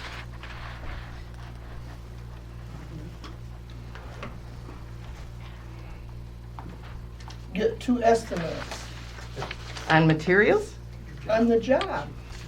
Because the job is $7,000 and the cost, and from what I understand, over 20,000, you need 3 quotes. Mhm. And then There's a difference between quotes 5,000. and bids. Who's buying the materials in? We are, Not- directly, Not the contractor? No, not So the you're contractor. basically only paying for labor? labor, And the question then is what the cost of the labor is, yes. which is what the relevant issue is. So if the cost of the labor is over the $5,000 threshold, then it kicks in something else. If it's under the $5,000 threshold, it has to abide by that. And what was the $5,000 threshold? Is it between 1,000 and 5,000 or 2,000 and 5,000? Less than. Less than 5,000. And would you read again what it says about less than 5,000? The cost of the job without materials included would be less than $5,000. Right, and what is our? That's the discussion. Right, would you read our policy statement then again? As to what we have to do with a job that's less than 5,000? Less than $5,000 is left to the discretion of the purchaser. But 5,000 of what, the labor or the total cost? Well, it's what you're buying, and there's definitely a gray area there. If the that- town is buying, excuse me, Mike, but if the town is buying the materials and we're also purchasing labor to do the job, that's sort of like 2 different apples and oranges, right? Well, that's where the gray area is. Yeah. Yeah, that is the gray area, you're right. It is. But And the gray area is in actually the New York State law as well. That And it that doesn't is. define really all that clearly whether if the town buys something themselves for someone else to install it, whether that's one job and that the whole thing has to be included. Because the reason for having the policy is that you're looking for best prices on something.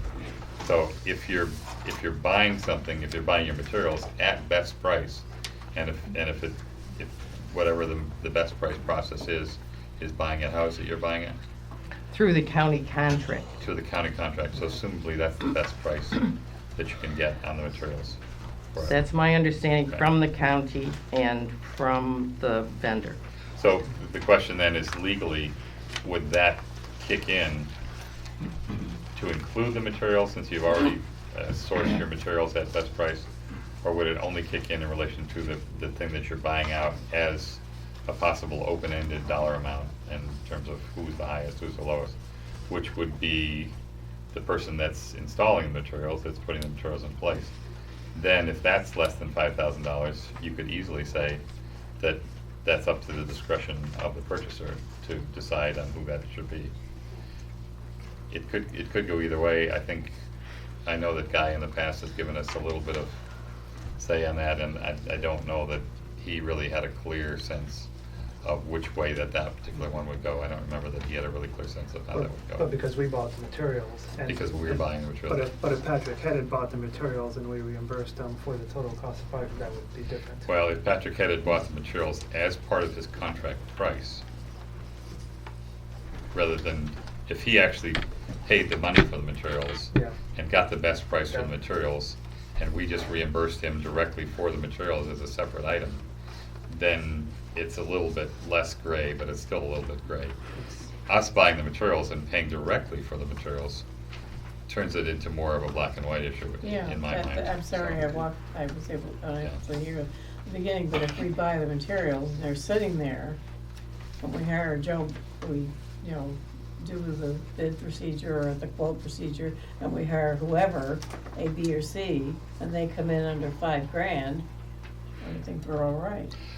We may be all right. There is, however, provision in state law that says that you can't intentionally break up a large job into smaller pieces in order to go around this process of having to get lowest prices on things. Right. So you can't take a $20,000 job and say, well, why don't you do this part first, and I'll give you a contract for that, and that part second, and I'll give you a contract. When they actually are all the same job. Unfortunately, and not unfortunately, but when I spoke to, and I haven't gotten the information to the 3 people or the 3 entities from Marchuska Brothers, who was the second lowest bid, actually, Marchuska Brothers were essentially telling me that if we bought the materials, it would be a different situation. Right, but they had to bid it in keeping with our bid. Yes, with our exactly. bid. And we didn't separate it out. No, we didn't separate it out, but Right. that was mentioned to me, and Yeah. I didn't think to mention that. It's not a really clear black and white situation. No, it isn't. But Yeah. it's getting into a gray area that we should be careful with in the future. Well, I think if Ann decided to go out into the general population and say, okay, now I'm gonna figure out who's gonna be selling us gravel, and I'm gonna decide on this guy to buy gravel from because he's close by, then it would be more of a gray area, because there is certainly potential for a seeming conflict of interest at that point, and there's Right. potential for not doing your due diligence for the town in terms of choosing the least price available for the materials.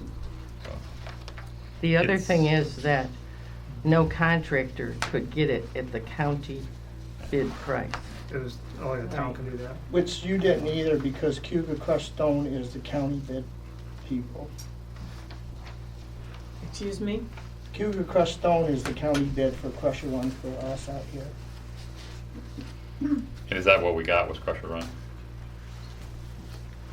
So Seneca Stone lied to me? And if they lied to you, you didn't ask them the right thing. We buy from Seneca Stone because I justify the hauling. It's cheaper for us to haul from Seneca Stone. But the county bid for a crusher run is Cuba Crushed Stone. It's possible that Seneca Stone gave you the same price as the county bid price from Cuba Crusher Run. Actually, Seneca Stone is cheaper than Cuba Crush. So you did good. Whatever. Whatever. Even though you might have done wrong. Thank You you. did fine. Thank you. And that's a matter of opinion too. To spend $7,000 on a parking lot is totally ridiculous. When your highway department could have done it for $500, not counting the big rocks sitting out there. For the labor part of it. No, for the materials. Oh, because you have materials? No, because I wouldn't have wasted all that material that you put out there. Ah, okay. But you didn't respond to my email. You didn't give me no email. Only thing you asked me on the email is about logs. That's right. That's not doing the job for a park and ride. Oh, That's Could far we from progress it. on this um, matter? You ought to be very embarrassed about it. $7,000 for a park and ride. Parking lot. I certainly have gotten the impression from you Don't give me that crap. that Your you were impression. not supportive of this. That's not true at all. I've been more than support. I got signs for the other place. We kept that place cleaned up and been working on that. You're the one that's been keeping it a secret all along, just like you kept the survey a secret and all the things. And you never talked to me once about doing that project. That's true. Well, as a, That's true, is right. well, as a regular commuter, I do appreciate you plowing the other park and ride for such a long time, and the work and getting the new one in place as well too. And I think that's ridiculous to spend that kind of money on something like that. Well, your opinion will be duly noted in a I'm minute. glad it will be duly noted to you and Mike, since he seconded it. That's my tax dollars now, remember? Yeah. Oh, I got to say. So there was a motion made last month that was not finished. And the only thing I see to do now is go forward and at least complete the vote part of this in a complete manner. And is this work already done? Yes? Yeah.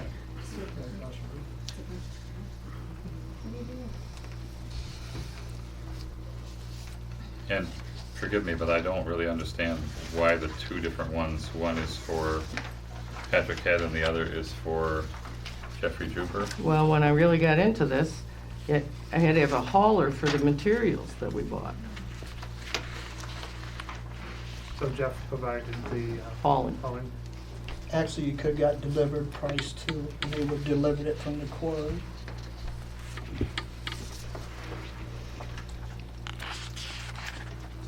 Off a county bid. Well, to be honest, I would definitely say that it wasn't done well. I think, Buddy, though, you should realize that attitude does have a lot to do with how people interface with you. Don't even go there. When I can go down the school hallway and a 5-year-old can ask me to tie their sneakers and stuff, don't sit there and try to tell me I'm unapproachable.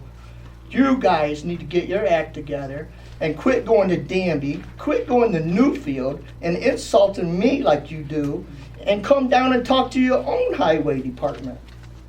You probably don't even know where it is without going on MapQuest. Come on, buddy. Oh, buddy me. Case Well, in point. I know where it is. Case in point. Okay. So, should I remove this, or? What do we need to do to go forward? Yeah. Well, we have to have a vote. It's already done, so what do we? We have to vote, What do we need to do we to go at least forward? have to have a vote on the motion that was Yeah. made last month. The motion is that you are going to pay people to do this work. Hire Patrick Head to do the actual preparation for the park and ride. And I Mr. thought it was already Juber done. for doing the hauling. Well, at the time I made this motion, I did not know that I was going to that Patrick wouldn't do the hauling. But we do need to pay Mr. Juber as well, don't we? Yes, we do. Okay. So it's a done deal. So we have. So- Well, so- yes. So we Yes. we have to go through this anyway, so But I We could wouldn't have need a second signed motion. contract. it's for. We could have a second motion for Mr. Juber. Yeah. Seems to me. Right. What would that be? We move that we pay Mr. Juber for his services? That he provide services, yes, and we would pay him. I would make that motion. Seconded.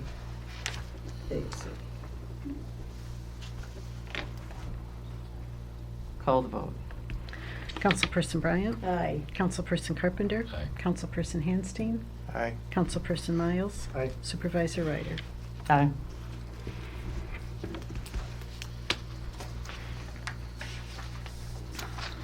And that was for Mr. Head or for Mr. Juber?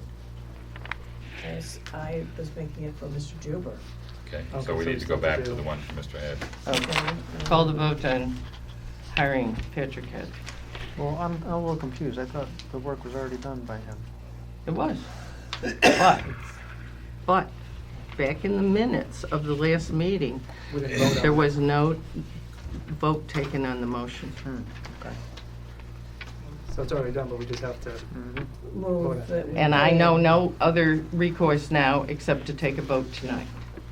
If anybody's got another idea, I don't I don't think think any of we us can do. do anything else. No, I move that we, pay Patrick Head at Excavating as per his contracted amount of, front page, sorry. I'm sorry. Number 4. Number 4 for $4,999. not to exceed. Not to exceed. Second. Call the vote. Councilperson Bryant? Aye. Councilperson Carpenter? Aye. Councilperson Handstein? Aye. Councilperson Miles? Aye. Supervisor Ryder? Aye. That comes to $7,809 without the stone. So Buddy, did you know that the town wanted to build or improve the parking lot for a park and ride? I knew they were talking about doing a park and ride over there. This one over here was temporary. So you didn't Not my offer to do job. it? I don't I look guess for as a work. town board member, I have to say that there has to be some better communication Yeah. between elected officials, whether it's me and you, or you and Ann, or whoever, so this kind of thing doesn't come up again. It's ridiculous. I agree. Were you interested in doing it? I mean, even if you have to have somebody else in Yeah, on that's the what we do. session, I mean, that's crazy. Well, so I'm new here. I don't know the procedures, I'm but just if saying you, that's what we do. That's why we did half of the new highway building down there. but you, All that's, I'm way and talking the about is pavement better and stuff. communication. so Maybe it's more that's what you do. frequent, I don't know. But Sorry, Henry. But you didn't suggest that the highway department do it when you heard that it was proposed, or ask if you want us to do it, or say anything like that? No, I didn't. Well, that would leave the impression that you weren't interested. That's not true. That's not true at all.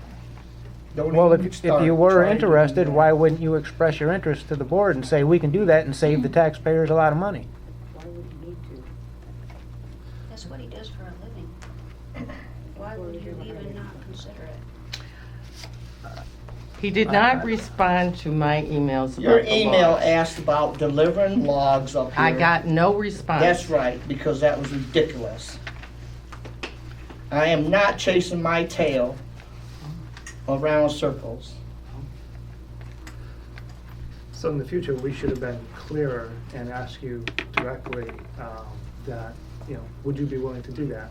I guess there's one thing, I wasn't at that board meeting last month. That's right. And I wasn't, don't just, that's right. Well, it was No.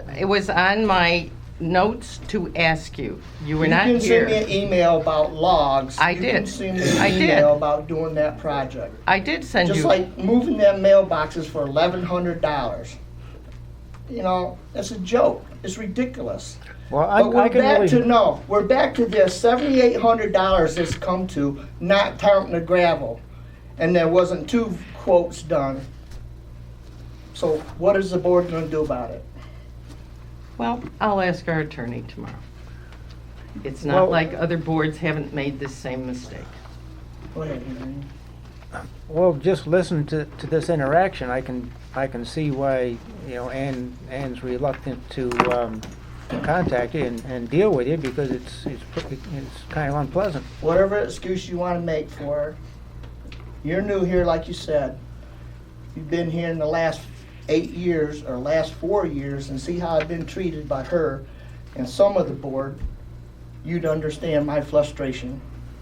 And you should be understanding my frustration when this is the work that we do at the highway. We have a record by doing the work at the new highway.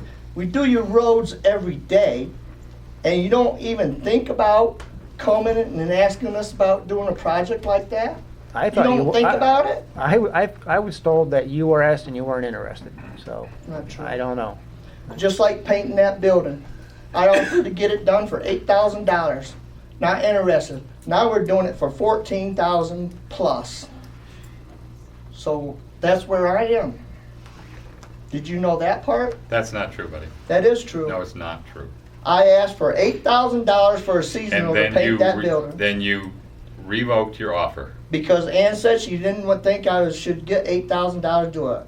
You revoked your offer to do it. No, I didn't. Yes, She you was did. going to bid it out at You- budget time. You said that you didn't want to do it in this meeting. Okay.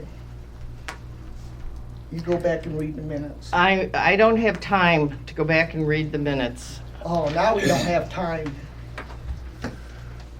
Well, I think we're all working for the taxpayers, and we ought to try and cooperate more. That's right. We ought to try and figure out how to communicate better, I think. And if you knew the Yeah, park and ride was there. Communication is where it is. What's that? I'm right with you, Henry, I'm sorry to interrupt. Yeah. Communication, if we can't sit down and communicate, even if we need someone in between us to mediate, we really can't do our job for the town of Enfield. And that's ridiculous. Yeah, I wished I'd have That's heard not why I that got before elected. we went over these bids, and I wished we'd have known that you could do it for a fraction of the cost before we went over these bids. I was under the impression that you were too busy or you weren't interested or something, I Well, don't you know. could have called him too, Henry. Instead of just being under the impression, you could have called Buddy too. What you don't know is it was supposed to be down at the highway, then they moved it up here. You really do have to read the back minutes to know that it's very insultive, some of the stuff that's gone on. And you're just not up to date, I understand that, but you do have to do the research before you say that he's. Well, reading the minutes wouldn't really tell me all I need to know, I It don't think. does, it does. We've got it. She jumped up out of her chair one time and pointed at him and told him to leave. I mean, you just gotta know these things. We've got enough other things to disagree with in this town. This is, Well, I agree. as a new board member, this seems unnecessary. I'm not sure the history, but, I guess if a project like this comes up again, I'll ask you directly if you want to do it. We're going to move on to the highway building assessment. I've only gotten a bill. Not the report. No. Got any sense of what's going on with that, Dan? I will find out. I thought we talked to them last month and they were gonna get the report out. Should've got the report before the bill. I thought that, but I know Well, where we'll they look for the sit. report. Yes. I know where they Sounds sit. You know where we moved, so you can't find us, but You moved. just to the other end of the building, Oh, it's a rabbit warren anyway. before they started building apartments. Aha, after they evicted their other downstairs client. Yeah. Yeah. Okay, all right, the next item of business is a resolution to set a public hearing on a local law, which would be number 1, 2016, senior and disabled citizens real property partial tax exemptions. This is the brief history of this. It's been brought to my attention by a concerned citizen and an elected official that this law hasn't been looked at in years and years. So I looked at it and proposed a local law. And last month, Mike had some more questions about it, so I brought Jay tonight to answer questions. As Jay indicated to you, it's not going to take effect. It's too late to take effect for next year, so. 2018.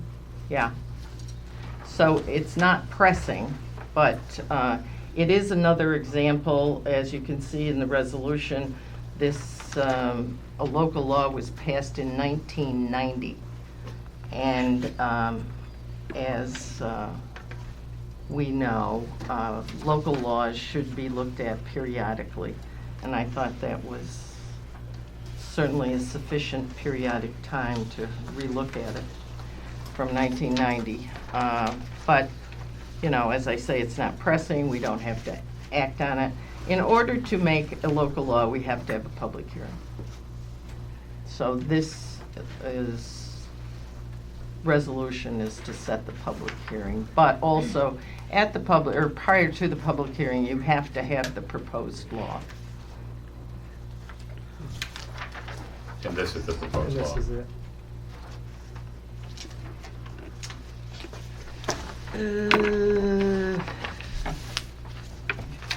In the resolution, copied in the resolution. No, the proposed law I put in the resolution. On a separate paper. Is an attachment. And This one here? Yes. It reads, Yeah. Town of Enfield, Tompkins Yeah, County, local yeah. law number 1. From that was Right. given out last month. With income levels and percentages. Yes. So we could do a public hearing right at the start of a board meeting. That's what the resolution says.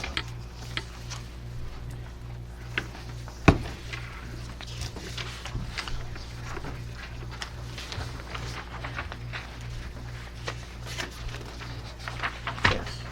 That's what the resolution says.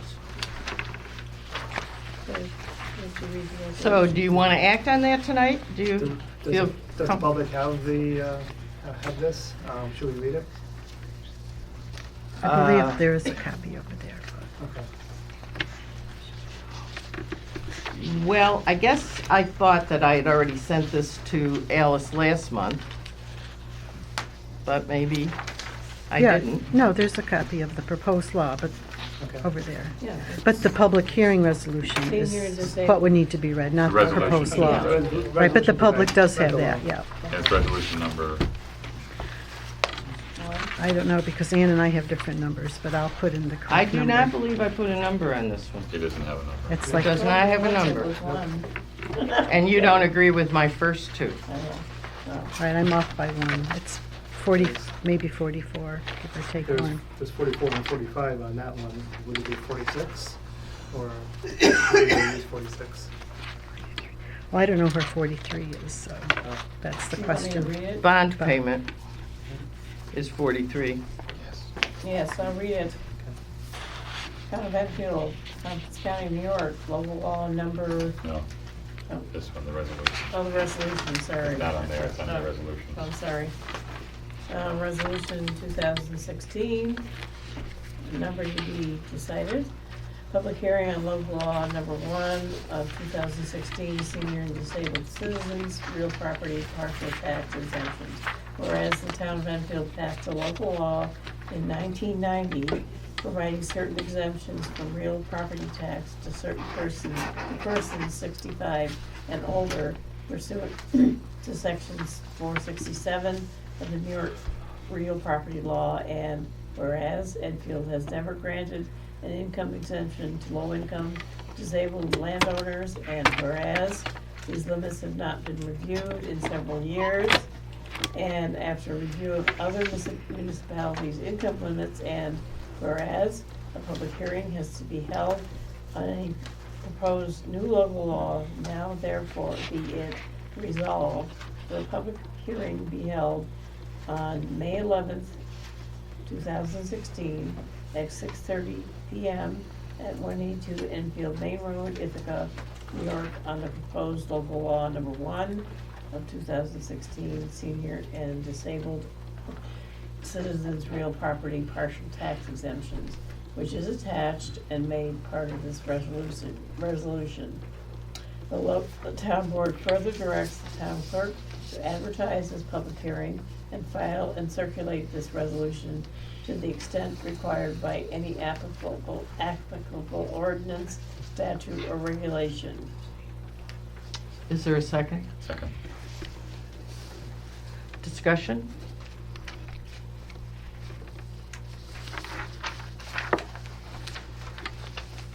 Call the vote. Councilperson Bryant? Aye. Councilperson Carpenter? Aye. Councilperson Handstein? Aye. Councilperson Miles? Aye. Supervisor Ryder? Aye.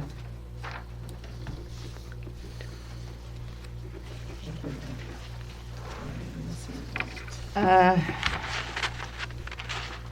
USDA grant for the new town hall, we talked about briefly the last month, and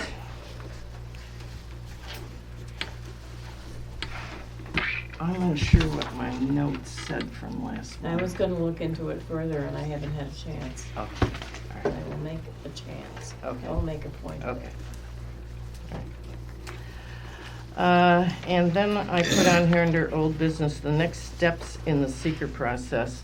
And for the record, I want to state that the public comment period was extended to April 22nd, 2016.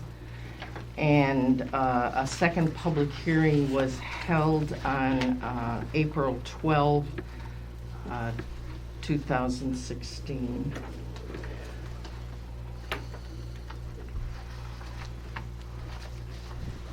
So the next steps in the seeker process, the public and interested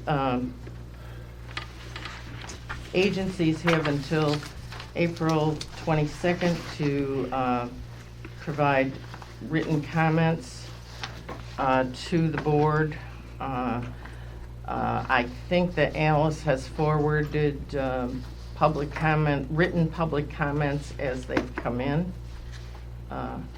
Am I correct? Yes, although I have to forward to Black Oak. I didn't realize. So you'll be getting those tomorrow. But yes, I've forwarded to all board members and several other people.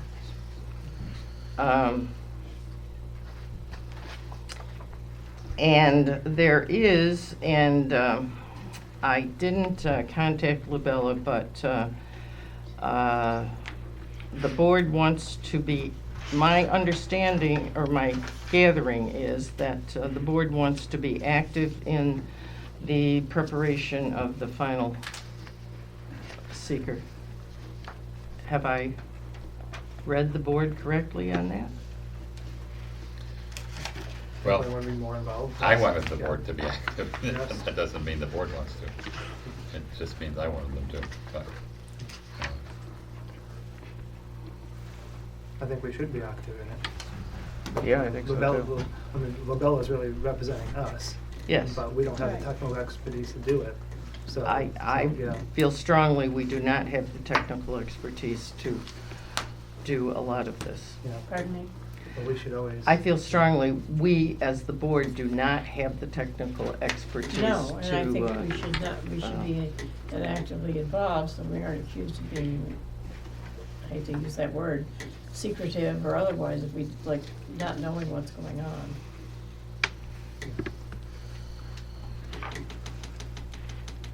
I mean, ultimately, it's our responsibility, but Yes, Labella's it's our doing that, responsibility. and we should be active in that. And so there is some amount of time that the two technical groups, Black Oak's technical group called Aldrich and Haley and Aldrich. and our technical group, Labella, need to, there's some process required by the seeker process, the state seeker process on processing the information that comes in during this public comment period and at the public hearings. Who do we interface at Labella? Do we just go through Frank Pavia first, or do we have? a Well- contact with Your Labella? contract is actually with Frank Pavia. Okay. Yes, For the Yes. review of the Yes. seeker, he is, and Labella is a sub-consultant to Frank. To Frank. Okay. Just typically, I've been through this in my past life and a number of different times. Very often, there's a work session with the consultants and the town board working together to develop the final document. And a lot of times, the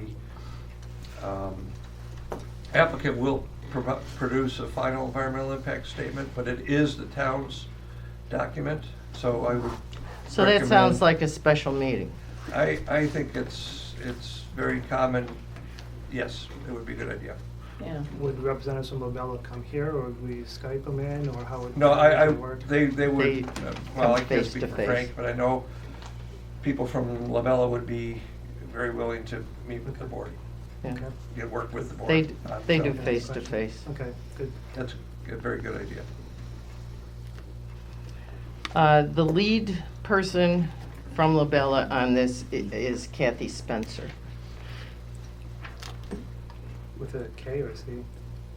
Okay. Okay. K. And I will communicate with she and Frank on how this is commonly done in other seeker processes. Because they have much familiarity with the seeker process in New York State. Can we ask that all the communication from Labella, between Labella and Black Oak, be public, and that the board is also copied on that communication? I'll ask Frank about that. Okay, because I mean, That's when- been when- part of the, okay. yeah. Because there were some concerns with the previous, when we came up with the, when Labella was working with Black Oak, or their technical expertise, that I had no idea what the communication was. So I've never been copied on that. Well, I believe that they handled it much like they do with other people, with other projects. In a town government, every time you get a piece of correspondence from an outside party, it's a public document. I would, my concern is that, they are ultimately working on our behalf, and they're representing, well, we're the ones that are working on this, and they're representing us, and so I feel like we should be part of that, at least seeing that communication back and forth.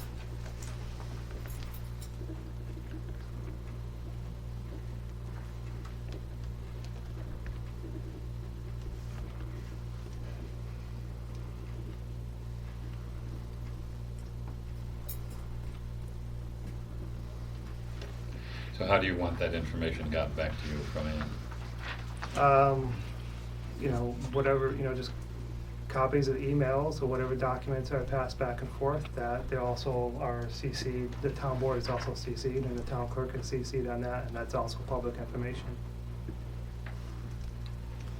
And that would include whatever conversation she has with Frank Pavia in relation to how to go about interfacing with Labella. That's what you're that. thinking? Yeah. Then you get into client privilege. Well, who's the client? Well, the town board is. We the have client. hired Frank, he's a lawyer. Right. Communications between lawyers and clients often are confidential. Right, that's what I say. Who's the client? We're the client. That We're- includes Michael, doesn't it? Yeah, we are the client. So if you give the information to Michael about what you talked with Frank Pavia, then you're only in keeping with the lawyer-client privilege by Yeah. giving him that information. And it's the lawyer that I would assume has the obligation of maintaining that privilege. It's the client that can decide whether that's public or not. Is that true? You can always waive your privilege. I mean, seeing how things have gone so far. Can you I don't- waive that I- privilege as individual, or would it be a town board decision? It can be a board decision. We are the client, so we are the town, we represent the town Right. and the town board. Which is- I would like to see that be public information. Okay, I well, agree, but- that's the question I was asking you with how you want Ann to deal with her communication with Frank Pavia in relation to this issue, in relation to the information getting back to you. How do you want her to proceed with that? Since most likely these are gonna be foiled anyway. I mean, I don't have so- any problem, Yeah, believe me, with it being as absolutely transparent. yeah. I'm just wondering, not being a lawyer, if Obviously, it would make sense to make it transparent to me. I think it makes sense to make it transparent, and usually I'm finding out about the communications after the fact, at public hearings about this communication, and I had no idea, I've never seen the communication before. And it just seems odd to me that, you know, Lubella and Frank Pavia are working for us, and I think we need to be as transparent as possible in this process, so. And given that they're gonna be foiled anyway, and this is, things should be in the open. Well, if it's information that's legally available to the public through the FOIL process, there's certainly no reason why it shouldn't be available to the town board as well. Yeah. Yeah. I apologize for interrupting. At least to the town board, but ultimately I extend that to the public as well. Well, it's nonsense if it isn't transparent. Yeah. To me. That's my personal. Yeah, you know, again, I'm new to this process, but, you know, I'm hearing about a lot of these things after the fact, and I'm like, I wasn't privy to any of these conversations or the communications. I think we're all new to the process. Yeah. Yeah. I feel like the Lone Ranger. Yeah, I'm like, I should know this. I should, you know, we should, being a town board member, I should know what that communication is. So. All right, I'll do some research. So are you, Michael and Virginia, are you talking about when we're dealing with the item next steps in the secret process, you want to have an interface with Labella once the public comment period is closed, and then in the development of the final SEIS?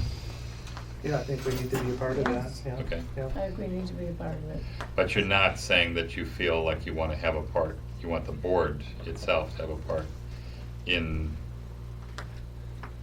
the secret process as a whole right now before the public comment period is closed in terms of making comments as a whole? I think the next step is working on the final. Yeah, we of get the that. total information, So, I don't the know. total communication. Don't you agree with Well, that? I really feel that this is a public comment period, and we are supposed to listen.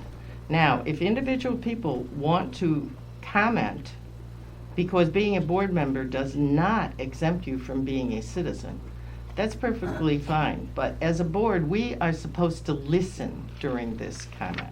So then the question becomes, what are we going to do with the information that we made from the Enfield Wind Farm Advisory Committee? Does that go into the secret record before the deadline is up? Well, I would assume, since it has been presented at this town board meeting, Yeah, I'm presenting it it's to the board. it's public information during this comment period, and it would not be inappropriate, it would be appropriate to forward it to LaBelle. Right. It But we could also submit that as a public comment as well, too. during It's this a public process. comment, okay. But I believe that written comments are being forwarded to LaBella as they come in, or is that not true? That's true to Labella and to Frank Pavia and to board members, and there's one other, and Black Oak, Kathy Spencer's Labella, Pippin, Mr. Pippin gets He's also. from Haley. He gets also the comments. So I don't know why this would not be treated differently than other public comments. Okay. that Well, that's have- what I was trying to get As long to. as, That okay, was the so point. I will consider this a public comment Okay. then, okay. It's on the website now. I want to incorporate Mike's comments into this document as well. Which would be good, yeah. So- That'd be So fine. I'll have a second version of this that I'll send around. So. Oh, yeah. Good. Okay. They're all comments are part of the, even if we submit our own independently, they're all part of the comment period that should be Hopefully we can adjust them without. Yeah, we can submit our own comments. Yeah, individually, exactly, yeah. so I mean, we Doesn't have our prevent own, us. but we also should be reviewing them as doing due diligence. Yes, yes. You may have separate, concerns. Mhm.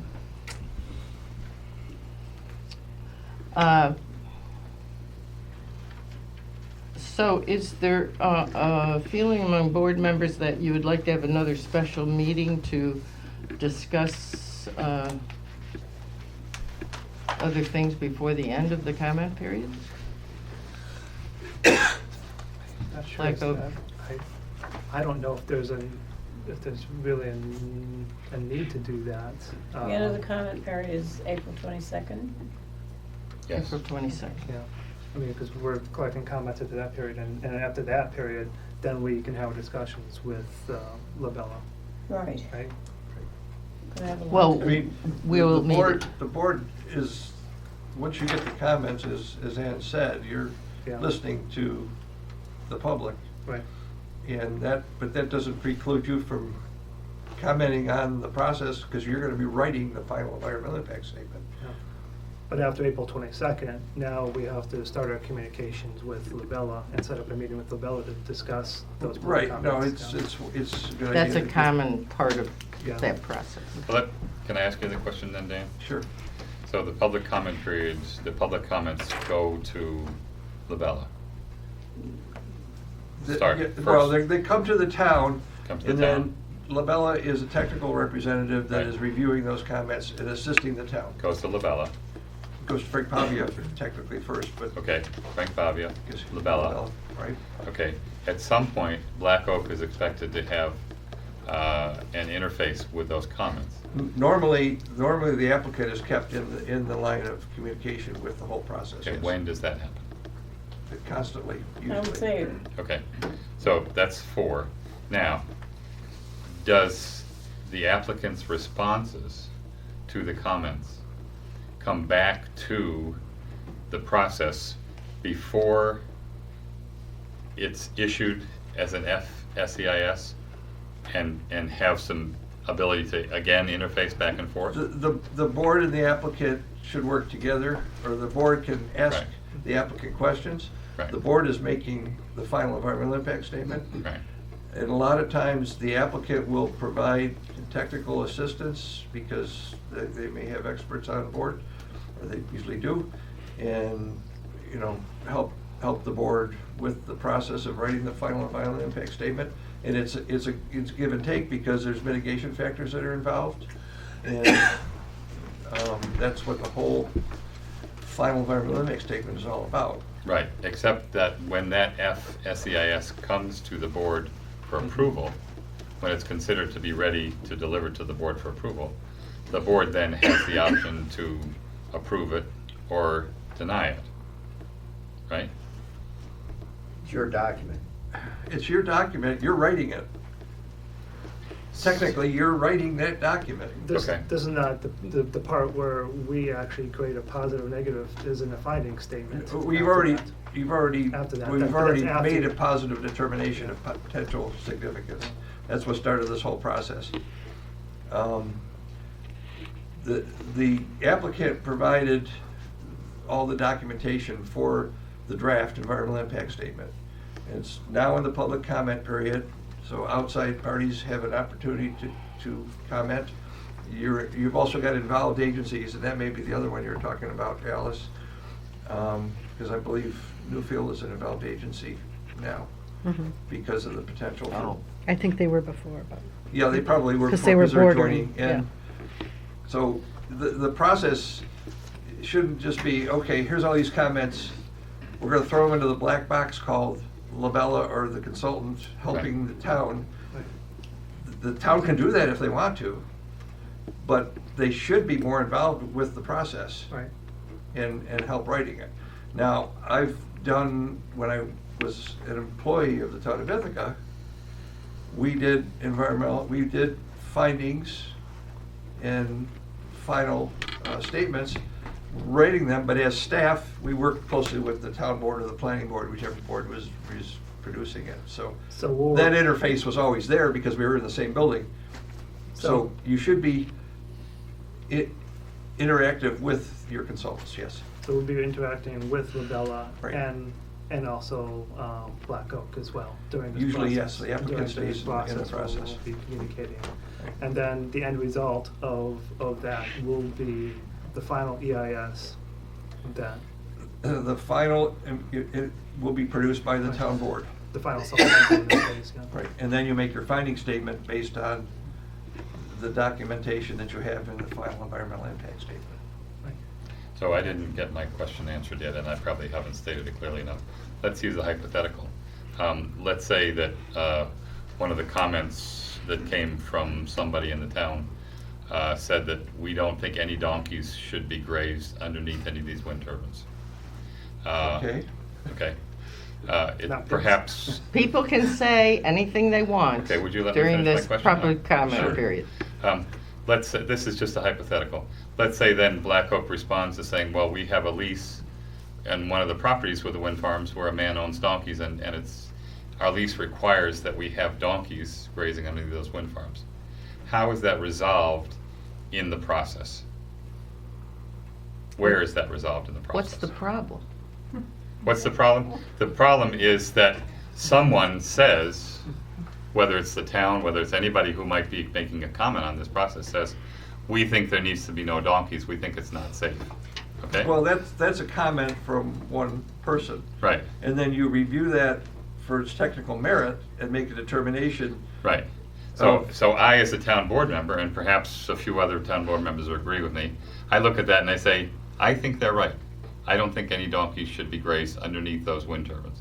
Okay? So then the town board is saying, in this process, no donkeys. But the wind farm people are still saying, well, no, our lease says we have to have donkeys. Where does that go from there? It's your document. So the FEIS is the comments, your responses to the comments. Now, Right. who drafts that? Black Oak helps, your consultants help, but ultimately the town accepts the responses that are part of the final supplemental environmental impact statement. Then you issue supplemental findings, and it's your decision as a board. It doesn't matter what anybody else. So if we leave in the final impact statement, in the final SCIS, the fact that donkeys will not be allowed to be grazed under any of these wind farms, and then we get that statement and we approve that, that means that in that situation, then Black Oak will not be able to have any donkeys underneath those wind generators. Your response as a board is what the document is that you adopt. Ultimately, whatever your decision is in response to the comments and ultimately the finding statement is your decision to make. And that becomes legal. Well, it becomes your decision. Right. Whether everybody agrees So with what it. is Black Oak Wind Farm's responsibility in relation to donkeys at that point? Can they have donkeys or not? I mean, I know it's silly, but you can take this example and put it into other areas that it would very much apply to.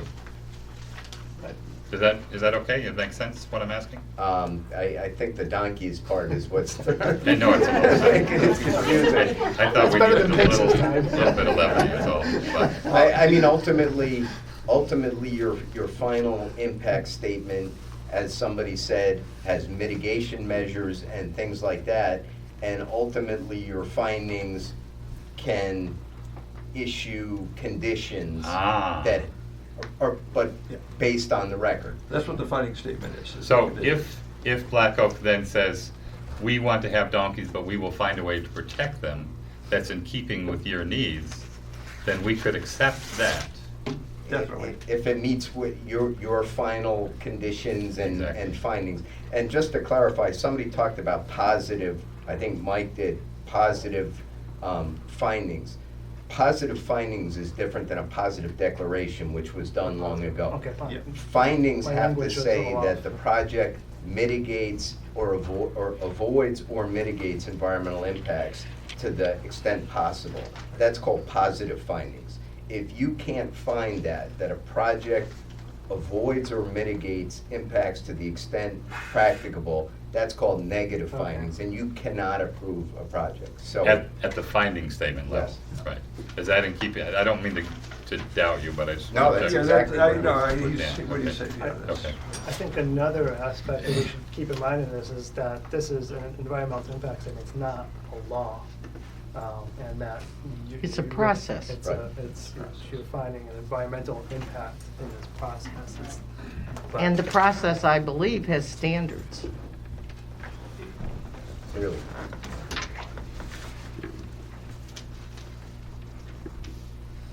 Does it not? Oh, absolutely. Yeah. That are set by New York State. There are secret regulations that were written by DEC, yeah. And a secret law, but the law is a lot vaguer. It's the regulations that lay out the procedures. It was my understanding that that the DEC is responsible for the guidelines, but it's up to each municipality or each lead agency to follow the law, not necessarily the guidelines. Well, The DEC does not. There's two different things. Does not set the law. There's guidelines that DEC has that gives you examples and suggestions, but there's DEC regulations that are absolutely, that's like the force of law. And certain things in the regulations have to be followed. But DEC doesn't implement it, and DEC doesn't look over your shoulder and say you did it right or wrong. But DEC issued the regulations, and it's your responsibility to implement them. However, one would think that the technical group that you've hired is very familiar with DEC I'm sure they are. I mean, but guidelines. But it's ultimately your decision. And there is some room for interpretation. Absolutely. So the process is, after April 22nd, we'll set up a meeting with Labella. We'll work with, both Labella and Black Oak on the final supplemental. And since it's our document, we can include other information in that that ends up in the final supplemental. And then subsequent to that, we issue a finding statement on that, on that final supplemental. But that leaves me wanting to say that I don't feel like we need to have another town board meeting before the comment period ended. But I would definitely want to have a part in the process of developing the final SEIS. Okay. I just, felt, up to that point when we were accepting it as complete, that, it was sort of a black box. And I wasn't privy to any of the communication that was back and forth, so. Do we need to make a motion to, as a board, to make sure that the communication is public, or is that going to be understood going forward? What do we need to do? I don't know the law, Michael. I just want to make that clear. What What's the wrong with making a motion? I can make one up right here.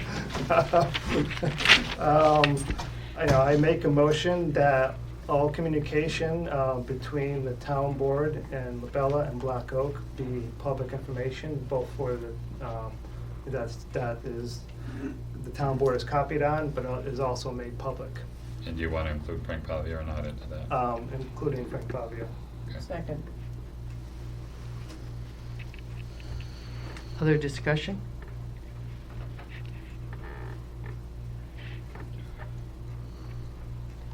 Call the vote.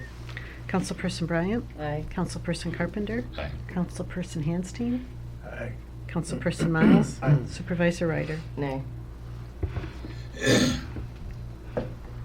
passed.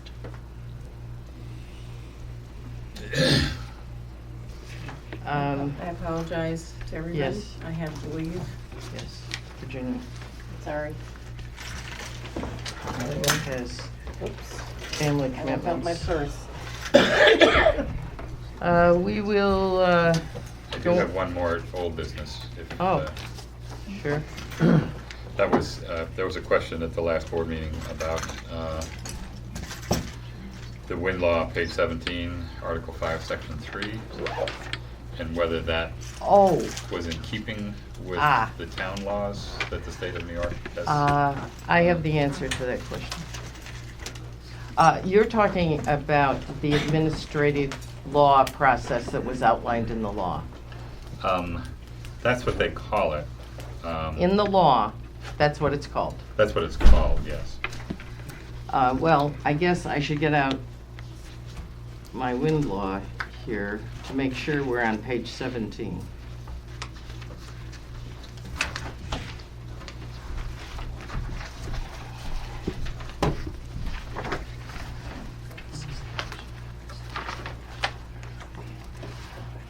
Okay, so we're on page 17.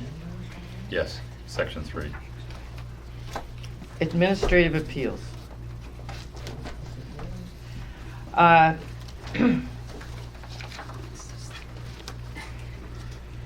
It may be in opposition to town law. It may be. There's been some litigation on it. And the advice that council gave me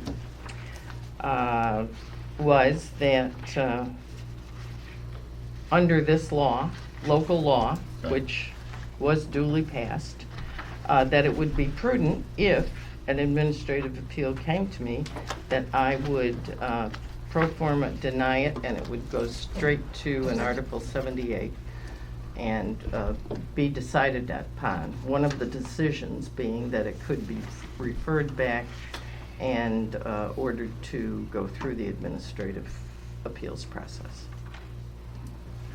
But the other decision could be that it'll stay right in Supreme Court. So it would immediately go to the courts, and then assuming the courts again denied it, then you feel like, or Guy feels like it could then come back to this process, and the process could then take effect. Am I reading that correctly? Okay. And this would be typically in replacement, since we don't have a zoning board of appeals. Right. That this is addressing that part of the process. This is a very common thing that happens in, I believe, site plan reviews law, and certainly zoning laws, that there is an administrative appeals process, and often the supervisor is designated in that capacity. Unless there's a separate zoning, unless there's a separate zoning board of appeals that's set up. Yes.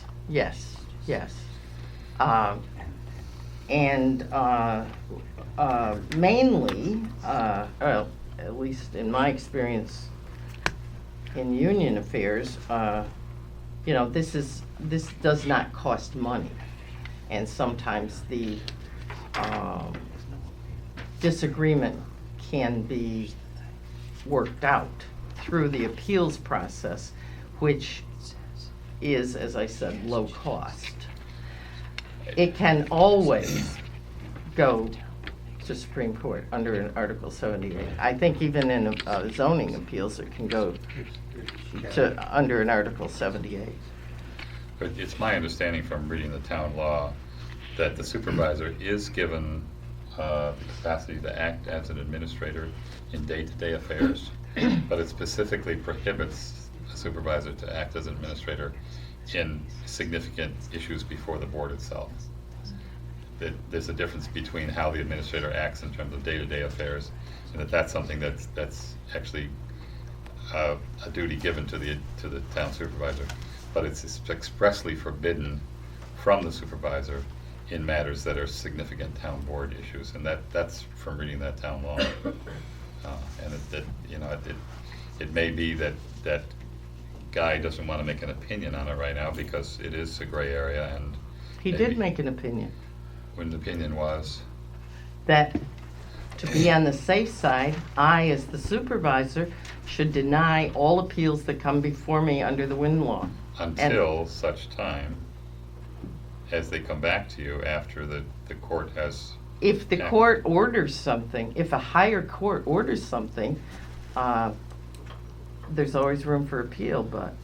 Well, if the higher court denied, though, what I thought what you were saying was that then it would come back to you as a supervisor under this administrative appeal process. The Supreme Court judge used to be Mr. Mulvey, but we've lost him. No, it will Can go order. back to the administrative officer after it goes to the court. Well, I want to clarify one point, when you say. if it had been Mr. Mulvey, it very much possibly would have, but. When you say this conflicts with town law, you mean the New York State municipal law? Right, yeah, yeah. No, it's not municipal law, it's town law. It's our own town law, so it conflicts with? It's not in- No, not New York municipal law. State New York- town. New York State town law. Town law, Yeah. yeah. Because That's- I specifically asked which law, Okay. group of laws it was under. I just want to make that clear, that we don't have a separate law that. Right, it's New York State town law. Yeah. It's New York State town law. So, And again,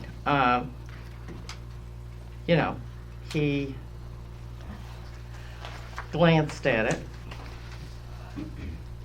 and without deep Right, right. research, but certainly in a practical sense that It's a very is, practical way to look at it, yeah. I wonder if it would be possible for him to do a written opinion on that we could then put in the files, so we would have something to back up ourselves in case of legal things later on. Seems like it would be only prudent to have that as a written decision by the lawyer, so we have something we can say, this is what our lawyer told us to do. so sharing his email with you would not be sufficient? I don't know, I didn't see it. Oh, if you see it, then you will decide whether it's sufficient. Well, if it's very clearly states that, then I would think that would be something that we could put in the file and say, this is what the lawyer said we should do, and. That was the advice of the lawyer Right, on April 10th, exactly. or April 11th Right. of 2016.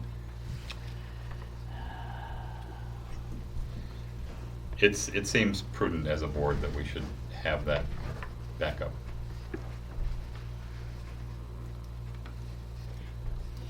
I think we need to know more clearly whether this is going to be effective or not. What? In other words, that if this process is used and it conflicts with town law, we need to know that. That's what you're getting at, right? Well, it sounds like it's not. No, knowing- that's not what he's Not getting knowing at. what the email Okay. said, I don't really know. That's not what he's getting at. Not sure. I think I saw the email. It was. I mean, I don't again, remember what it said. we're getting into a little bit of gray, because what we're basically saying is that we made a law that's not valid and may be against the law of the New York State town laws. I correct that. It was a legally passed law. Some of it might need revisiting. It was a legally passed law. In zoning and stuff, sometimes administrative reviews are assigned, well, they're assigned to a zoning board, or potentially the chair of a zoning board, or one particular, maybe a code enforcement officer, to expedite reviews. And if you do pass it in a local law, it's the will of the board that this is the way they want to see it done. They're willing to give one person, one position that responsibility.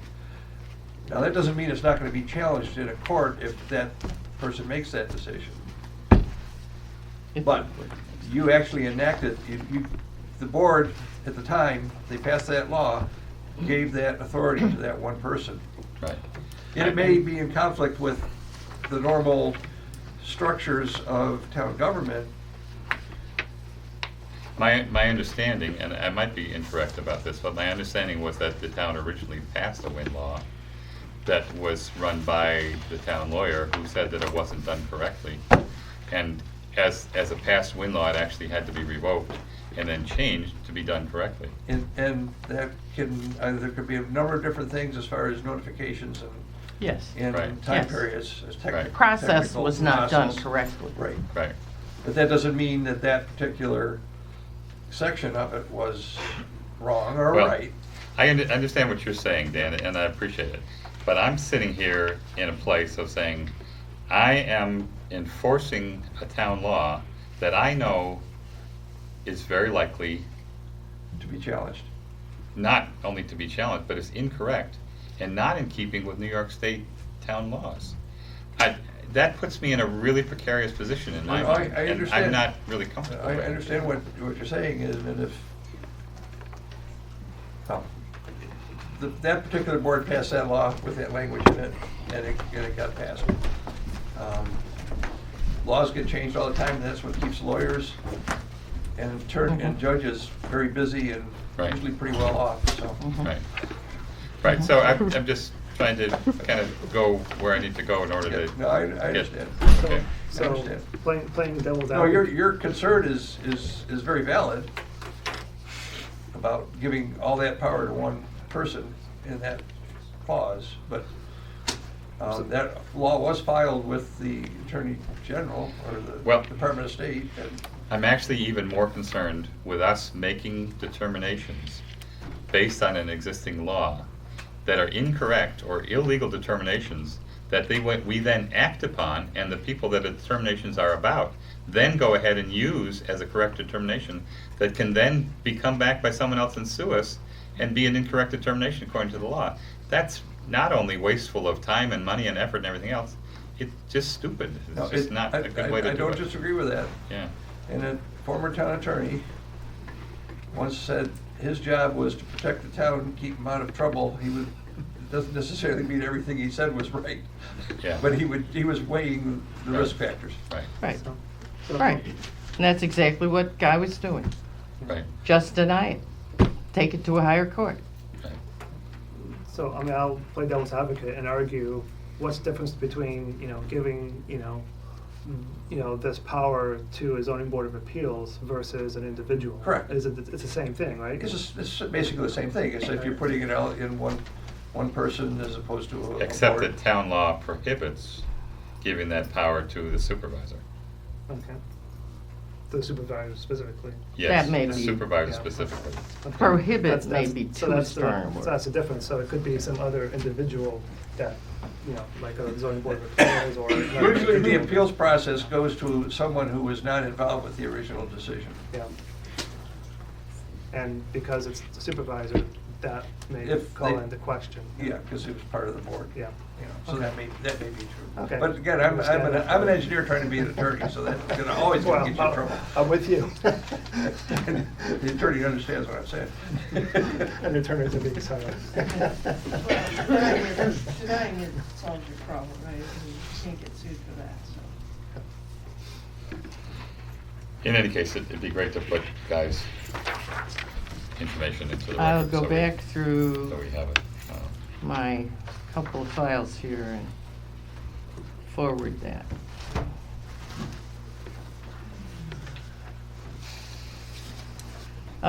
We're on to new business.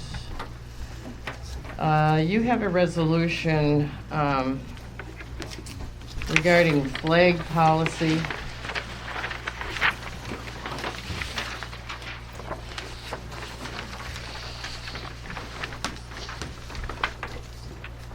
Do we need to read this? Well, I guess we've gone so this far, we'll, I can read it if you want. okay. Okay. Resolution number 2016 dash, to be announced, town flag policy. Whereas the town of Enfield has no United States flag policy, and whereas United States Flag Code, Chapter 1 of Title 4 of the United States Code establishes advisory rules for display and care of the national flag, and whereas a community member and along Buck Hill Road, North Trumansburg, New York, has volunteered to carry out the United States flag policy. Now, therefore, be it resolved that the town of Enfield adopts the United States Flag Code, and the flag will be flown in accordance with the federal law and will be flown at half-staff on the following days. May 15th, Peace Officers Memorial Day, unless it is the third Saturday in May, Armed Forces Day, then full staff. Last Monday in May, Memorial Day, until noon. July 27th, National Korean War Veterans Armistice Day. September 11th, Patriots Day. First Sunday in October, start of Fire Prevention Week in honor of the National Fallen Firefighters Memorial Service. December 7th, National Pearl Harbor Remembrance Day. For 30 days, death of a president or former president. For 10 days, death of a vice president, Supreme Court Chief Justice / retired Chief Justice or Speaker of the House of Representatives. From death until the day of internment, Supreme Court Associate Justice, member of the Cabinet, former Vice President, President pro tempore of the Senate, or the majority and minority leaders of the Senate and House of Representatives. Also for federal facilities within a state or territory for the governor. On the day of and the day after the death of senators, members of Congress, territorial delegates, or the resident commissioner of the Commonwealth of Puerto Rico. In the event of the death of other officials of foreign dignitaries, the flag is to be displayed at half-staff according to presidential instructions or orders.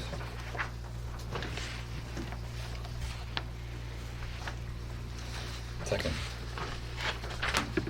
Okay. Any discussion?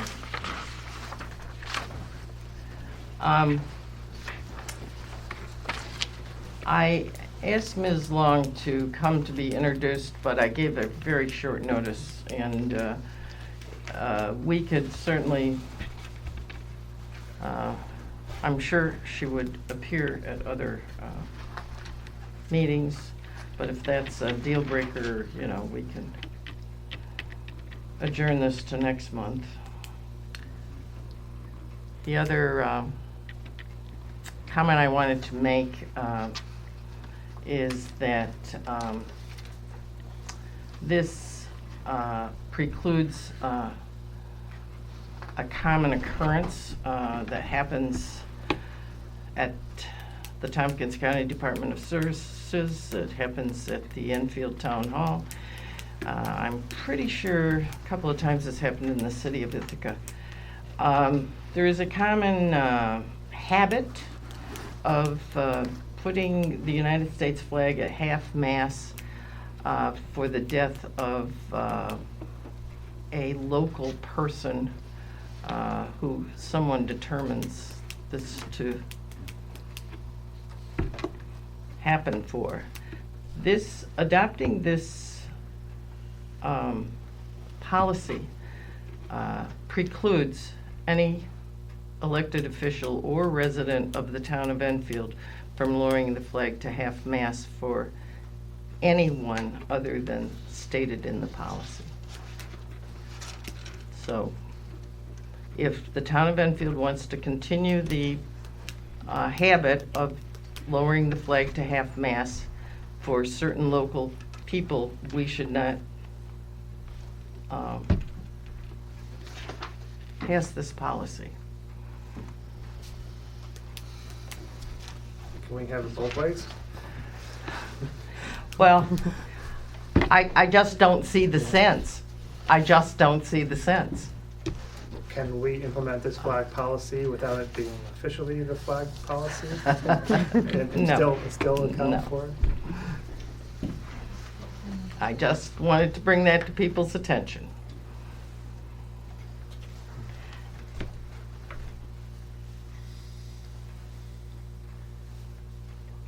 What happens now in these cases?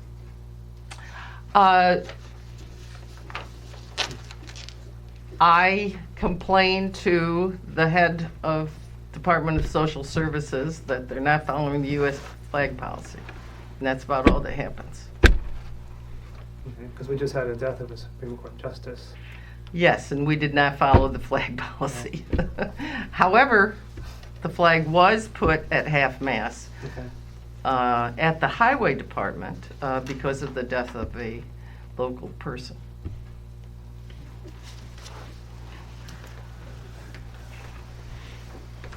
is there any reason why we can't have it, follow this code in addition to other dignitaries? Can we add that as an additional addendum to? We could if somebody wants to figure out what that wording is, how you define who's important in your local community. Be glad to do that. Pass that on. Well, should we table it till we can come up with that wording so we can have both?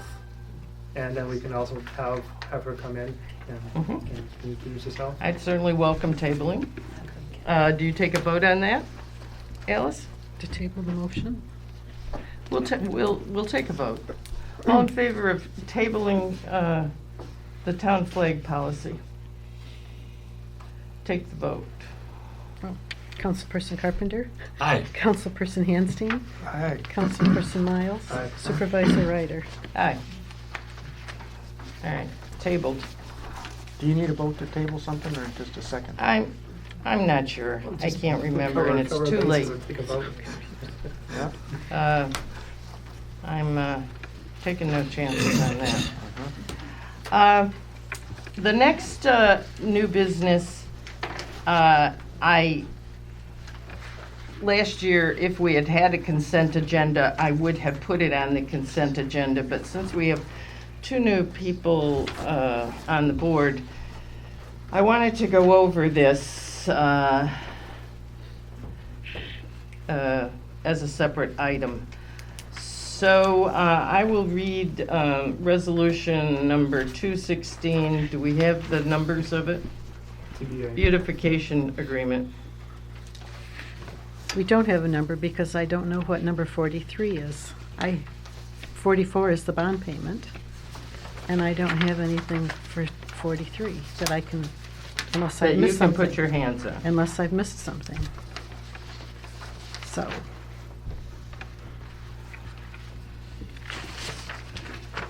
I can, Okay. Beautification grant agreement. Whereas the town of Enfield has applied for a beautification grant available through the room tax money of Tompkins County in the amount of $3,075, and whereas Cooperative Extension of Tompkins County, the supervising agency for this grant, will be forwarding an agreement, and whereas this grant pays for labor and volunteer coordination / supervisor, now therefore be it resolved that the supervisor be authorized to sign this agreement, and resolved that Zachary Snyder be hired for $10 an hour for up to 15 hours this season, and resolved that Michael Predmore be hired at $10 an hour for up to 15 hours this season, and resolved that Sam Hubble be hired at $10 per hour for up to 15 hours this season, and resolved that Justin McNeil be hired at $12 an hour for up to 25 hours this season. Second. This has been going on for, you're still here. How many years? 20 years? The beautification deal? Long time. Comes a portion of room tax money is allocated toward beautification in Tompkins County. I think it started in the city of Ithaca, but it's widened to the whole county. And we have applied for this. I personally know we've applied for it for 8 years, 9 years, something like that. And then we get reimbursed for all expenditures made under the beautification. That's plants in the planters, the lights at Christmas time, we gotta have new patriotic flags this year, and so that's a wash for the town. Now, because I've had so much paperwork, putting in for the reimbursement and putting in the grant didn't happen until last Thursday. So I have not gotten an agreement back yet. And it is not going to be for $3,075 because every municipality has gotten on the bandwagon and puts in one of these grants, so they have to spread the room tax further.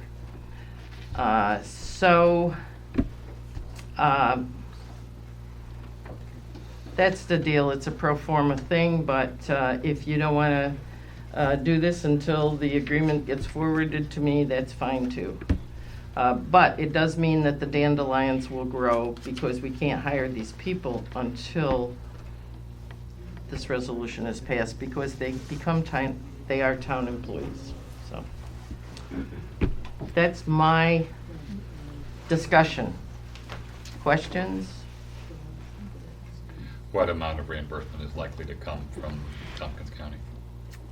$2,000, I'd guess. This is only $750 of time.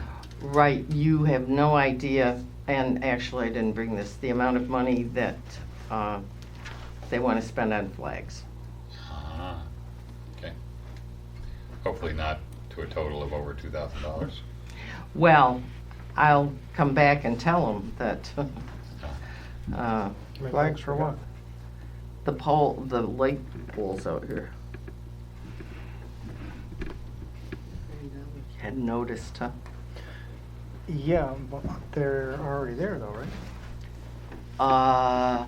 They The other were- part of the beautification committee told me that they need to be replaced.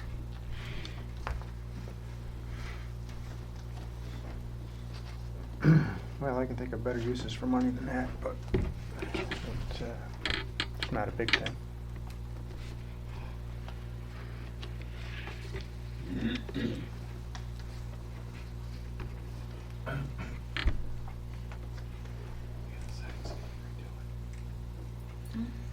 Is there some way that we can make it so that we can have a good sense that we'll keep the money at the cap or under that of the money that? Oh, yes, I can go back and Okay. tell the main purchaser that Okay.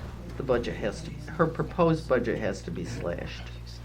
Yeah, I'm kind of with Henry. I know that there is a policy, though, that flags have to be replaced when they get to a certain point of disrepair, and that's, you're not supposed to actually fly a flag that's in bad shape. Tattered. So there is an issue there that you have to consider. I say when they're done, leave them down. Are these US flags or are they decorative flags? I think they're both. I didn't bring the budget with me. I think they're both. So it's probably US flags, but not necessarily. Oh, some of them are US flags, I know that. Because we have a deep military influence Yeah, we should at least in replace the those beautification first. committee. We should at least replace those first if they need to be. Yeah.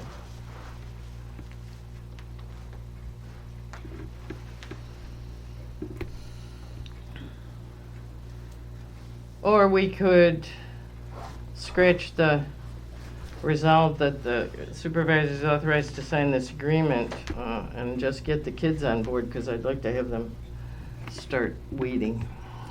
I like the idea of getting the kids working. I think that's great. They weed by hand, they don't spray them? We don't spray in the town of Enfield Good. under the beautification committee.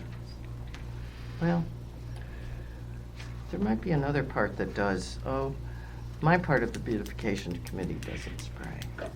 The military part might spray.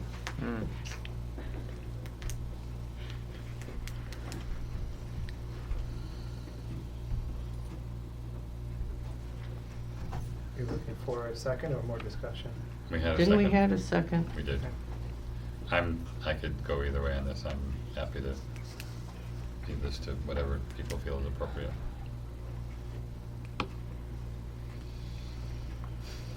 Do you want to table it till I get the agreement back? Those kids are probably ready to work now. Huh? Well, it's starting to be the good weather, so, and things are At starting least to till grow. Sunday. Yeah.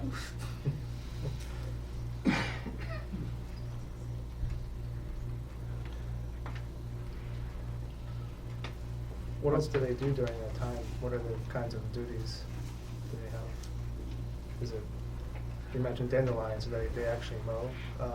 No, they weed whack. They weed They whack. keep the Welcome to Enfield signs at both ends of the town in moderate repair. We work a little bit on the memorial garden at school, but that doesn't happen much. They weed whack around here where it doesn't get, it's not able to be mowed. on the hillside. And volunteers, well, one of the boys helps with the volunteers plant the planters. We need a new planter, you know, a barrel. We need a new barrel. And, Well, let's just vote on it. This seems to be the perfect example of what kind of administrative duties a supervisor should have in their pocket, so. I see, authorized to do that. I think I would love to let you just decide what you want to do with this money and how you want to deal with it. Okay. Do your darndest. Call the vote. Councilperson Carpenter. Aye. Councilperson Handstein. Aye. Councilperson Miles. Aye. Supervisor Ryder. Aye. And next on new business is the decommissioning bond for Black Oak Wind Farm. This is one of the details that needs to be done before or in tandem with the permitting process.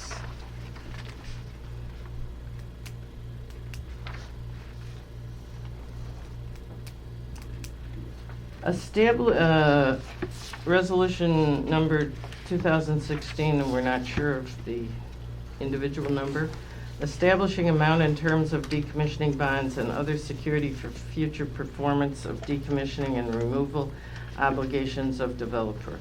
Whereas the town's wind farm law requires a decommissioning bond or equivalent security as approved by the town board to be determined in the amount of each tower in relation to each permit, but not less than $125,000 per tower as delineated in Article 1, Section 1, parentheses 10, and Vehicle 6, Sections 1, parentheses D through F, and whereas a permit application and review are in progress, and while no permits have issued to erect towers, it is necessary to attend to many details, including decommissioning costs and securitization of the developer's obligation to decommission and deconstruct towers and facilities upon obsolescence, loss, closure, and other like circumstances.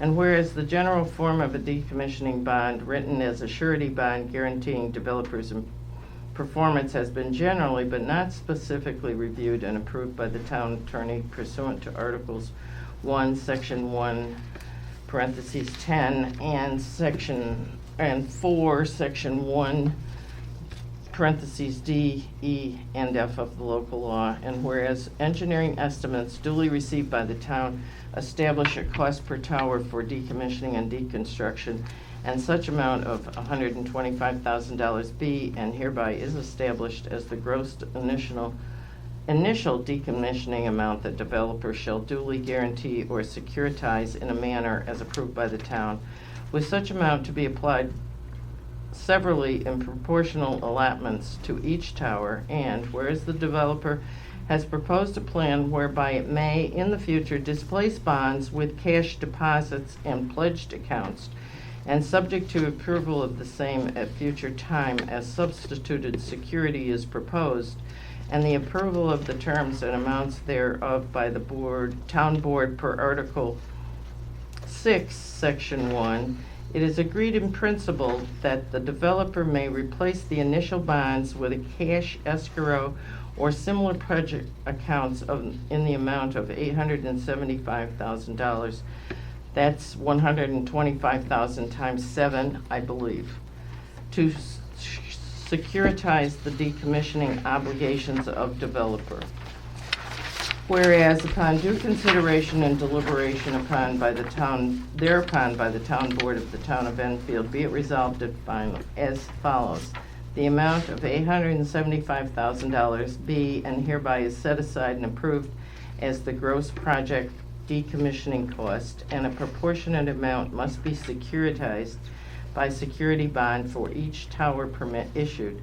Such amount is subject to change over the life of the tower and facilities as periodic reviews of the decommissioning costs may hereafter occur under the local law.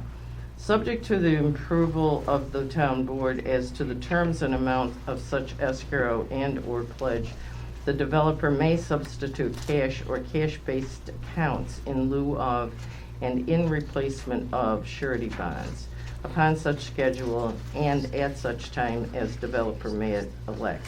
For this purpose, the sum of $875,000 be and is hereby set aside as the initial cash or depository pledge amount to securitize the future decommissioning costs and removal obligations of the developer. Such amount is subject to change over the life of the tower and facilities as periodic reviews of the decommissioning costs may hereafter occur under the local law. Is there a second? Second.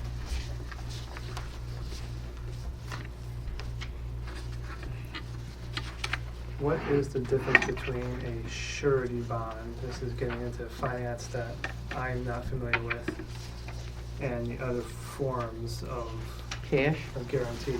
Yeah, well, cash always sounds good, but. A surety- But what is it about a surety bond that it would be replaced with? A surety bond, let me try this, Marguerite.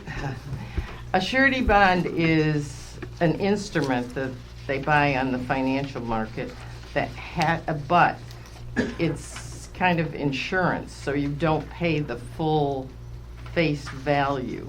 But a third party guarantees that amount. And it has to be redone every year. And for a beginning company, it is a cheaper way to provide the guarantee. And the reason there's wording about changing it to a different form is that as the company progresses in their growth, they are able to put the cash aside and not have the additional costs, recurring costs of buying the security bond. So the benefit, a couple years down the road is for the developer can save a little bit of money by setting the cash aside rather than paying a third party for that. But there's no risk to us as a town board. No, it's no different to us. And there were several comments that I've heard during public comment period and the public hearing that there was nothing done about decommissioning. And I guess this should answer people's questions about decommissioning. And there are in the law, The law specifically has an entire section of this. on decommissioning and how many days after the wind turbine stops turning, that this process has to start, and if it takes more than so much time, then the town steps in and What if the bond is denied in year 3?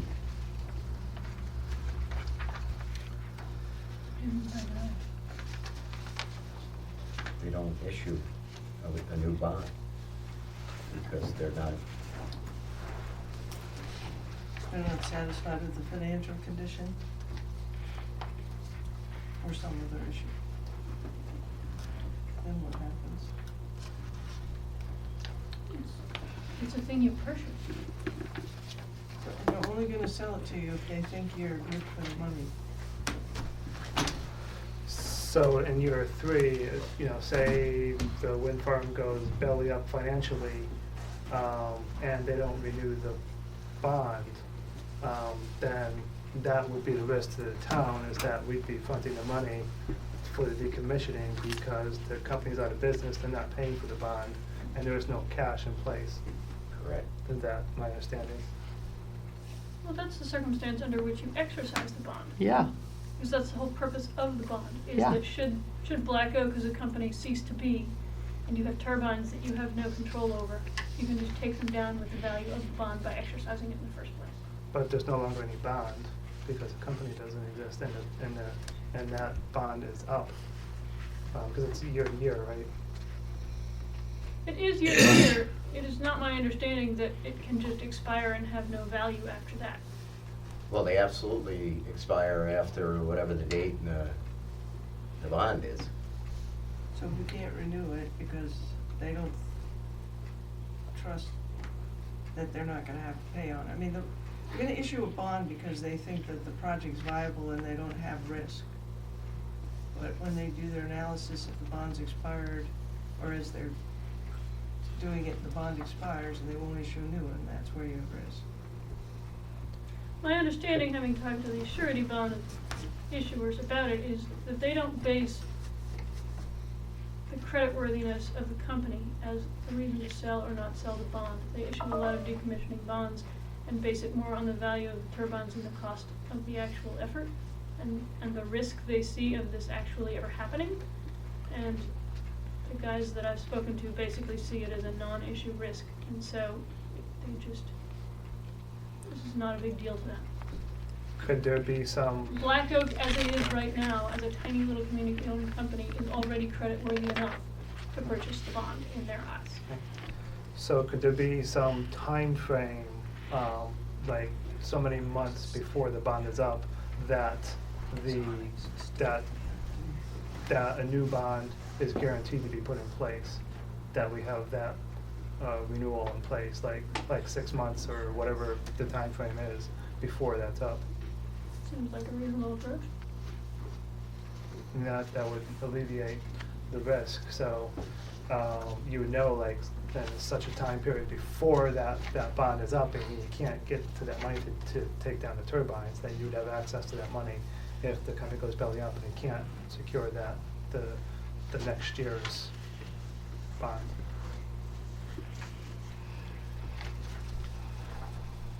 Should we include that in the language? Yeah. So, What's the, what would be the time frame? yeah, what's the time frame? 3 months, 4 months? I would say 6 months. 6 months. The wheels of insurance work very slowly. I don't know, I'm just guessing, I'm just throwing that out there, but what do other board members feel? Well, I have a number of other questions I wanted to ask too. Oh, okay, well, I'll So- let you ask them before we get to that.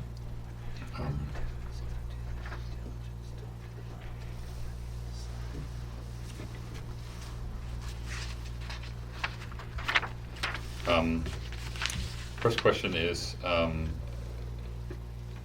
two of the whereases reference Article 1, Section 1, Number 10, and I don't find them anywhere. I'm wondering where that is in the wind law.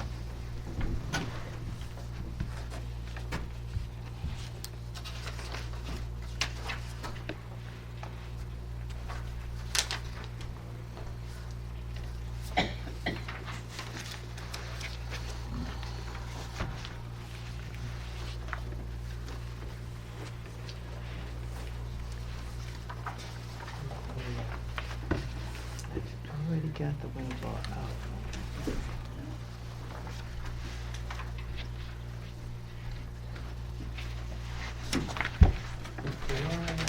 Section 10.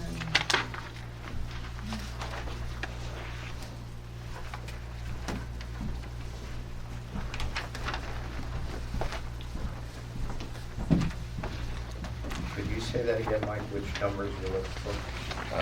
Article 1, is that Section 1, that little squiggly thing means Section 1? Yep. And then number 10 after it, if I look at Article 1, Section 1, Doesn't even program. it just says title and application, and it doesn't have any numbers after it.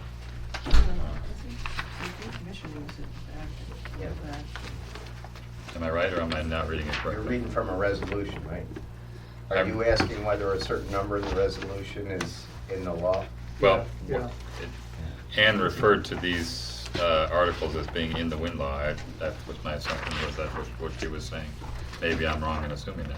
But if you look at Article 6, number 1, D through F, those, all three relate to the decommissioning process. Right. So I assumed that was there, but I don't see see an Article 1, Section 1, Number 10 anywhere in the wind law. I'm not sure There isn't one. why, what it's referring to. Should it have said Article 6? What's that? Should it have said Article 6 rather than Article 1? Would that have been more correct? No, that doesn't make sense either, does it? I'm sorry, my ears are gone from too I was many just years. wondering whether it was a typo and it meant to say Article 6 rather than Article 1. I don't have it in front of me. I'm just trying to figure out what the number was. That should Right. have been correct. Well, it definitely does say Article 6, that's very clear. And Section 1D through F is very clear, and that relates to this issue very much. Article 1 doesn't really relate. Article 1 says this local law shall be known as local law number something, and it hereby repeals any prior local law that is inconsistent herewith and applies to all land and governed projects within the town of Enfield and Tompkins County, New York, and that's it, that's Section 1. That's all there is to Section 1, so I'm not sure. Was it meant to refer to something else? Yeah, well, that's what I'm That's there. trying to understand, is what we're dealing with, is all.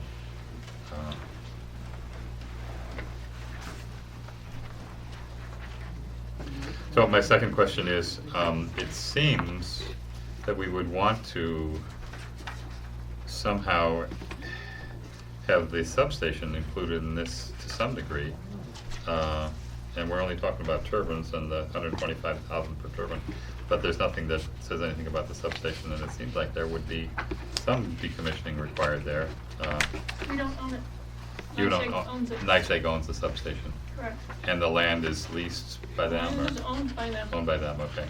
Okay. So The that, White Tower, Wasn't there a part that's also owned by Black Oak as well?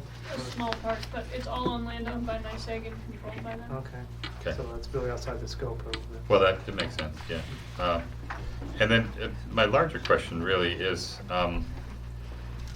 in keeping with many of the things that the town wind law mandates, there's really no procedure or process at all for keeping up with any of these dollars, whether they be in the form of bonds or cash or whatever form they may be.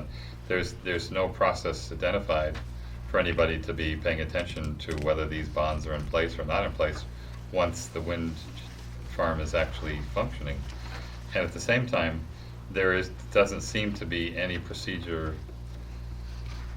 for the town to be able to have anything that they can actually do if this money suddenly was not in place and the bond or the bond was not in place. The town has no recourse at that point, they're kind of just stuck.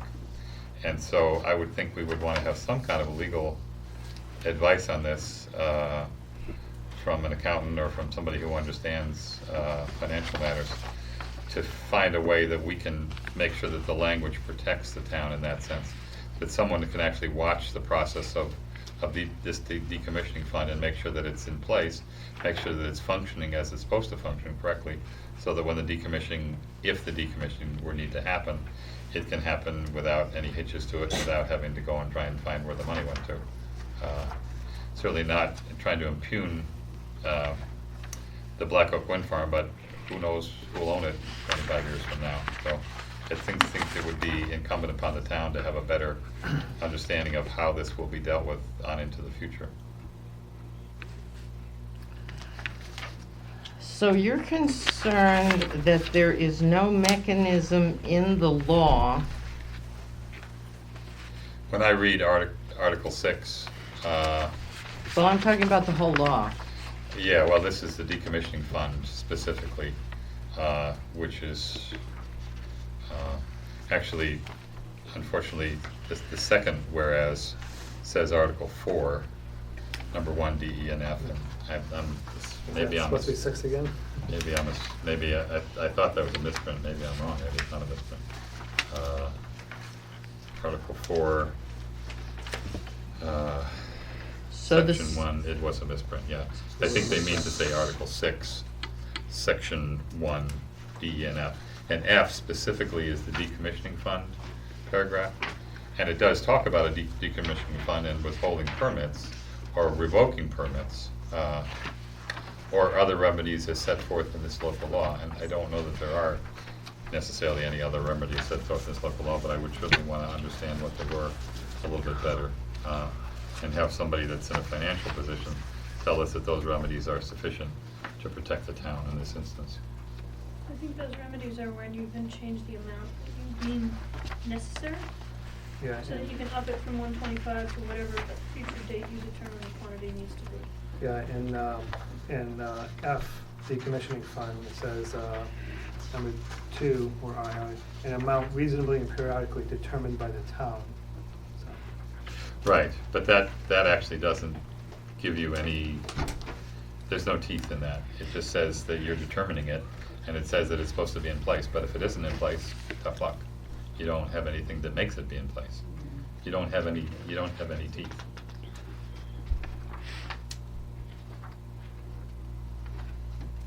And you should ask your lawyer to look at the bond form and make sure that's something that you can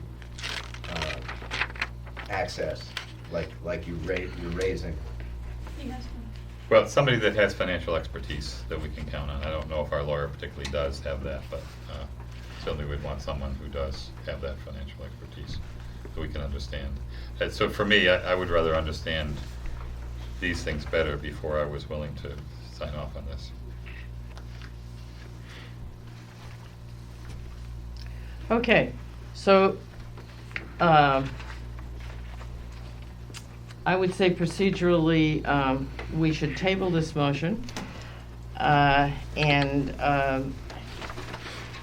I'm sure the next resolution will also bring up some questions and will be a perfect opportunity to have a brief conference with the board and our town attorney.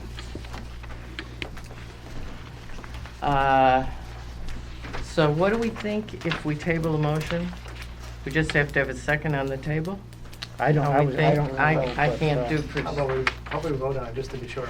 Sure. All right. Vote on tabling. I'll move that this resolution be tabled. Seconded. Call the vote. Councilperson Carpenter? Aye. Councilperson Handstein? Aye. Councilperson Miles? Aye. Supervisor Ryder? Aye.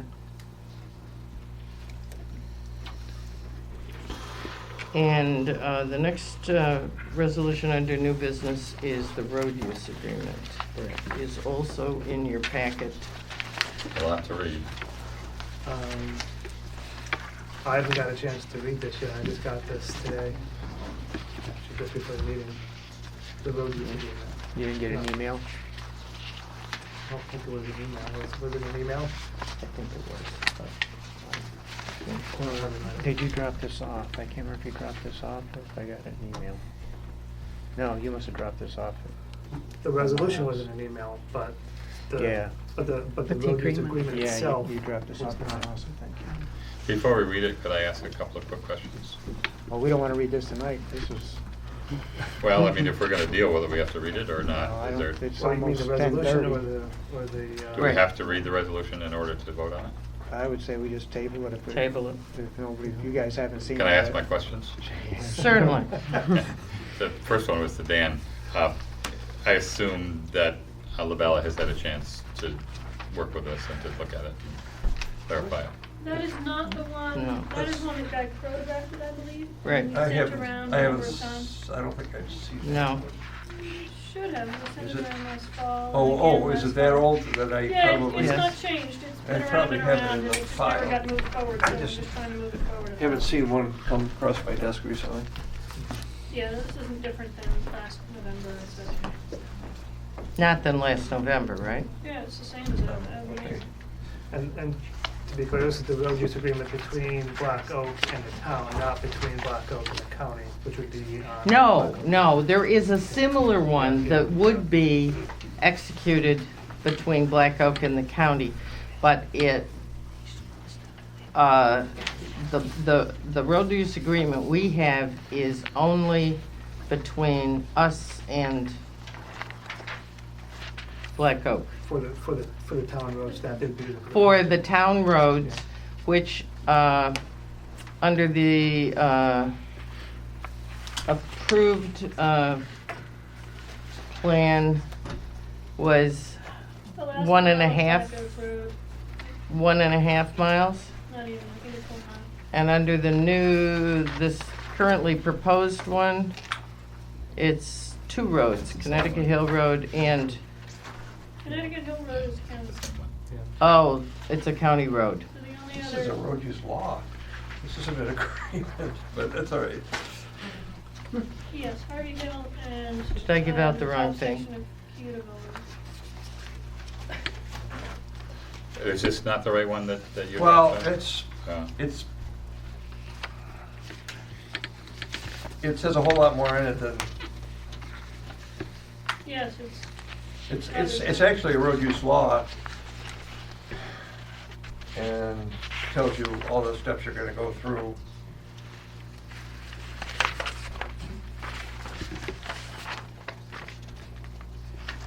Well, my question was going to be, since it is very long, fairly involved, definitely legal and definitely very engineering specific, I would just want to know that both the lawyer and the engineering firm and our highway department supervisor would be comfortable with it before I would be able to vote on it, because I don't know enough to know whether this is right or not. You'll need to press Buddy on that. I've been How, who would like to using be him. the lead person on communication with the highway superintendent? I'm the only one that hasn't ticked him off, so. Okay. You're elected. We can talk to him together if you'd like. Yeah, that's fine. I think he's still talking to me, but I'm not sure. So.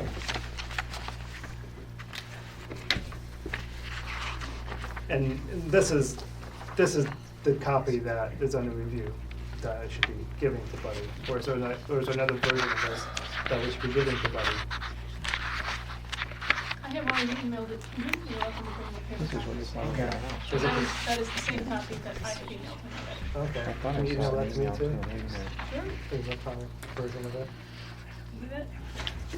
So since we haven't read this yet, do we need to table it if we're going to wait, or should we? Yeah. Okay.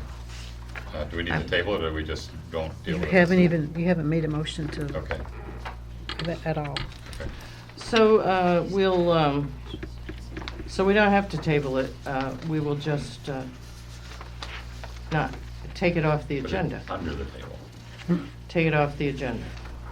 And I've already pulled the last resolution from the agenda.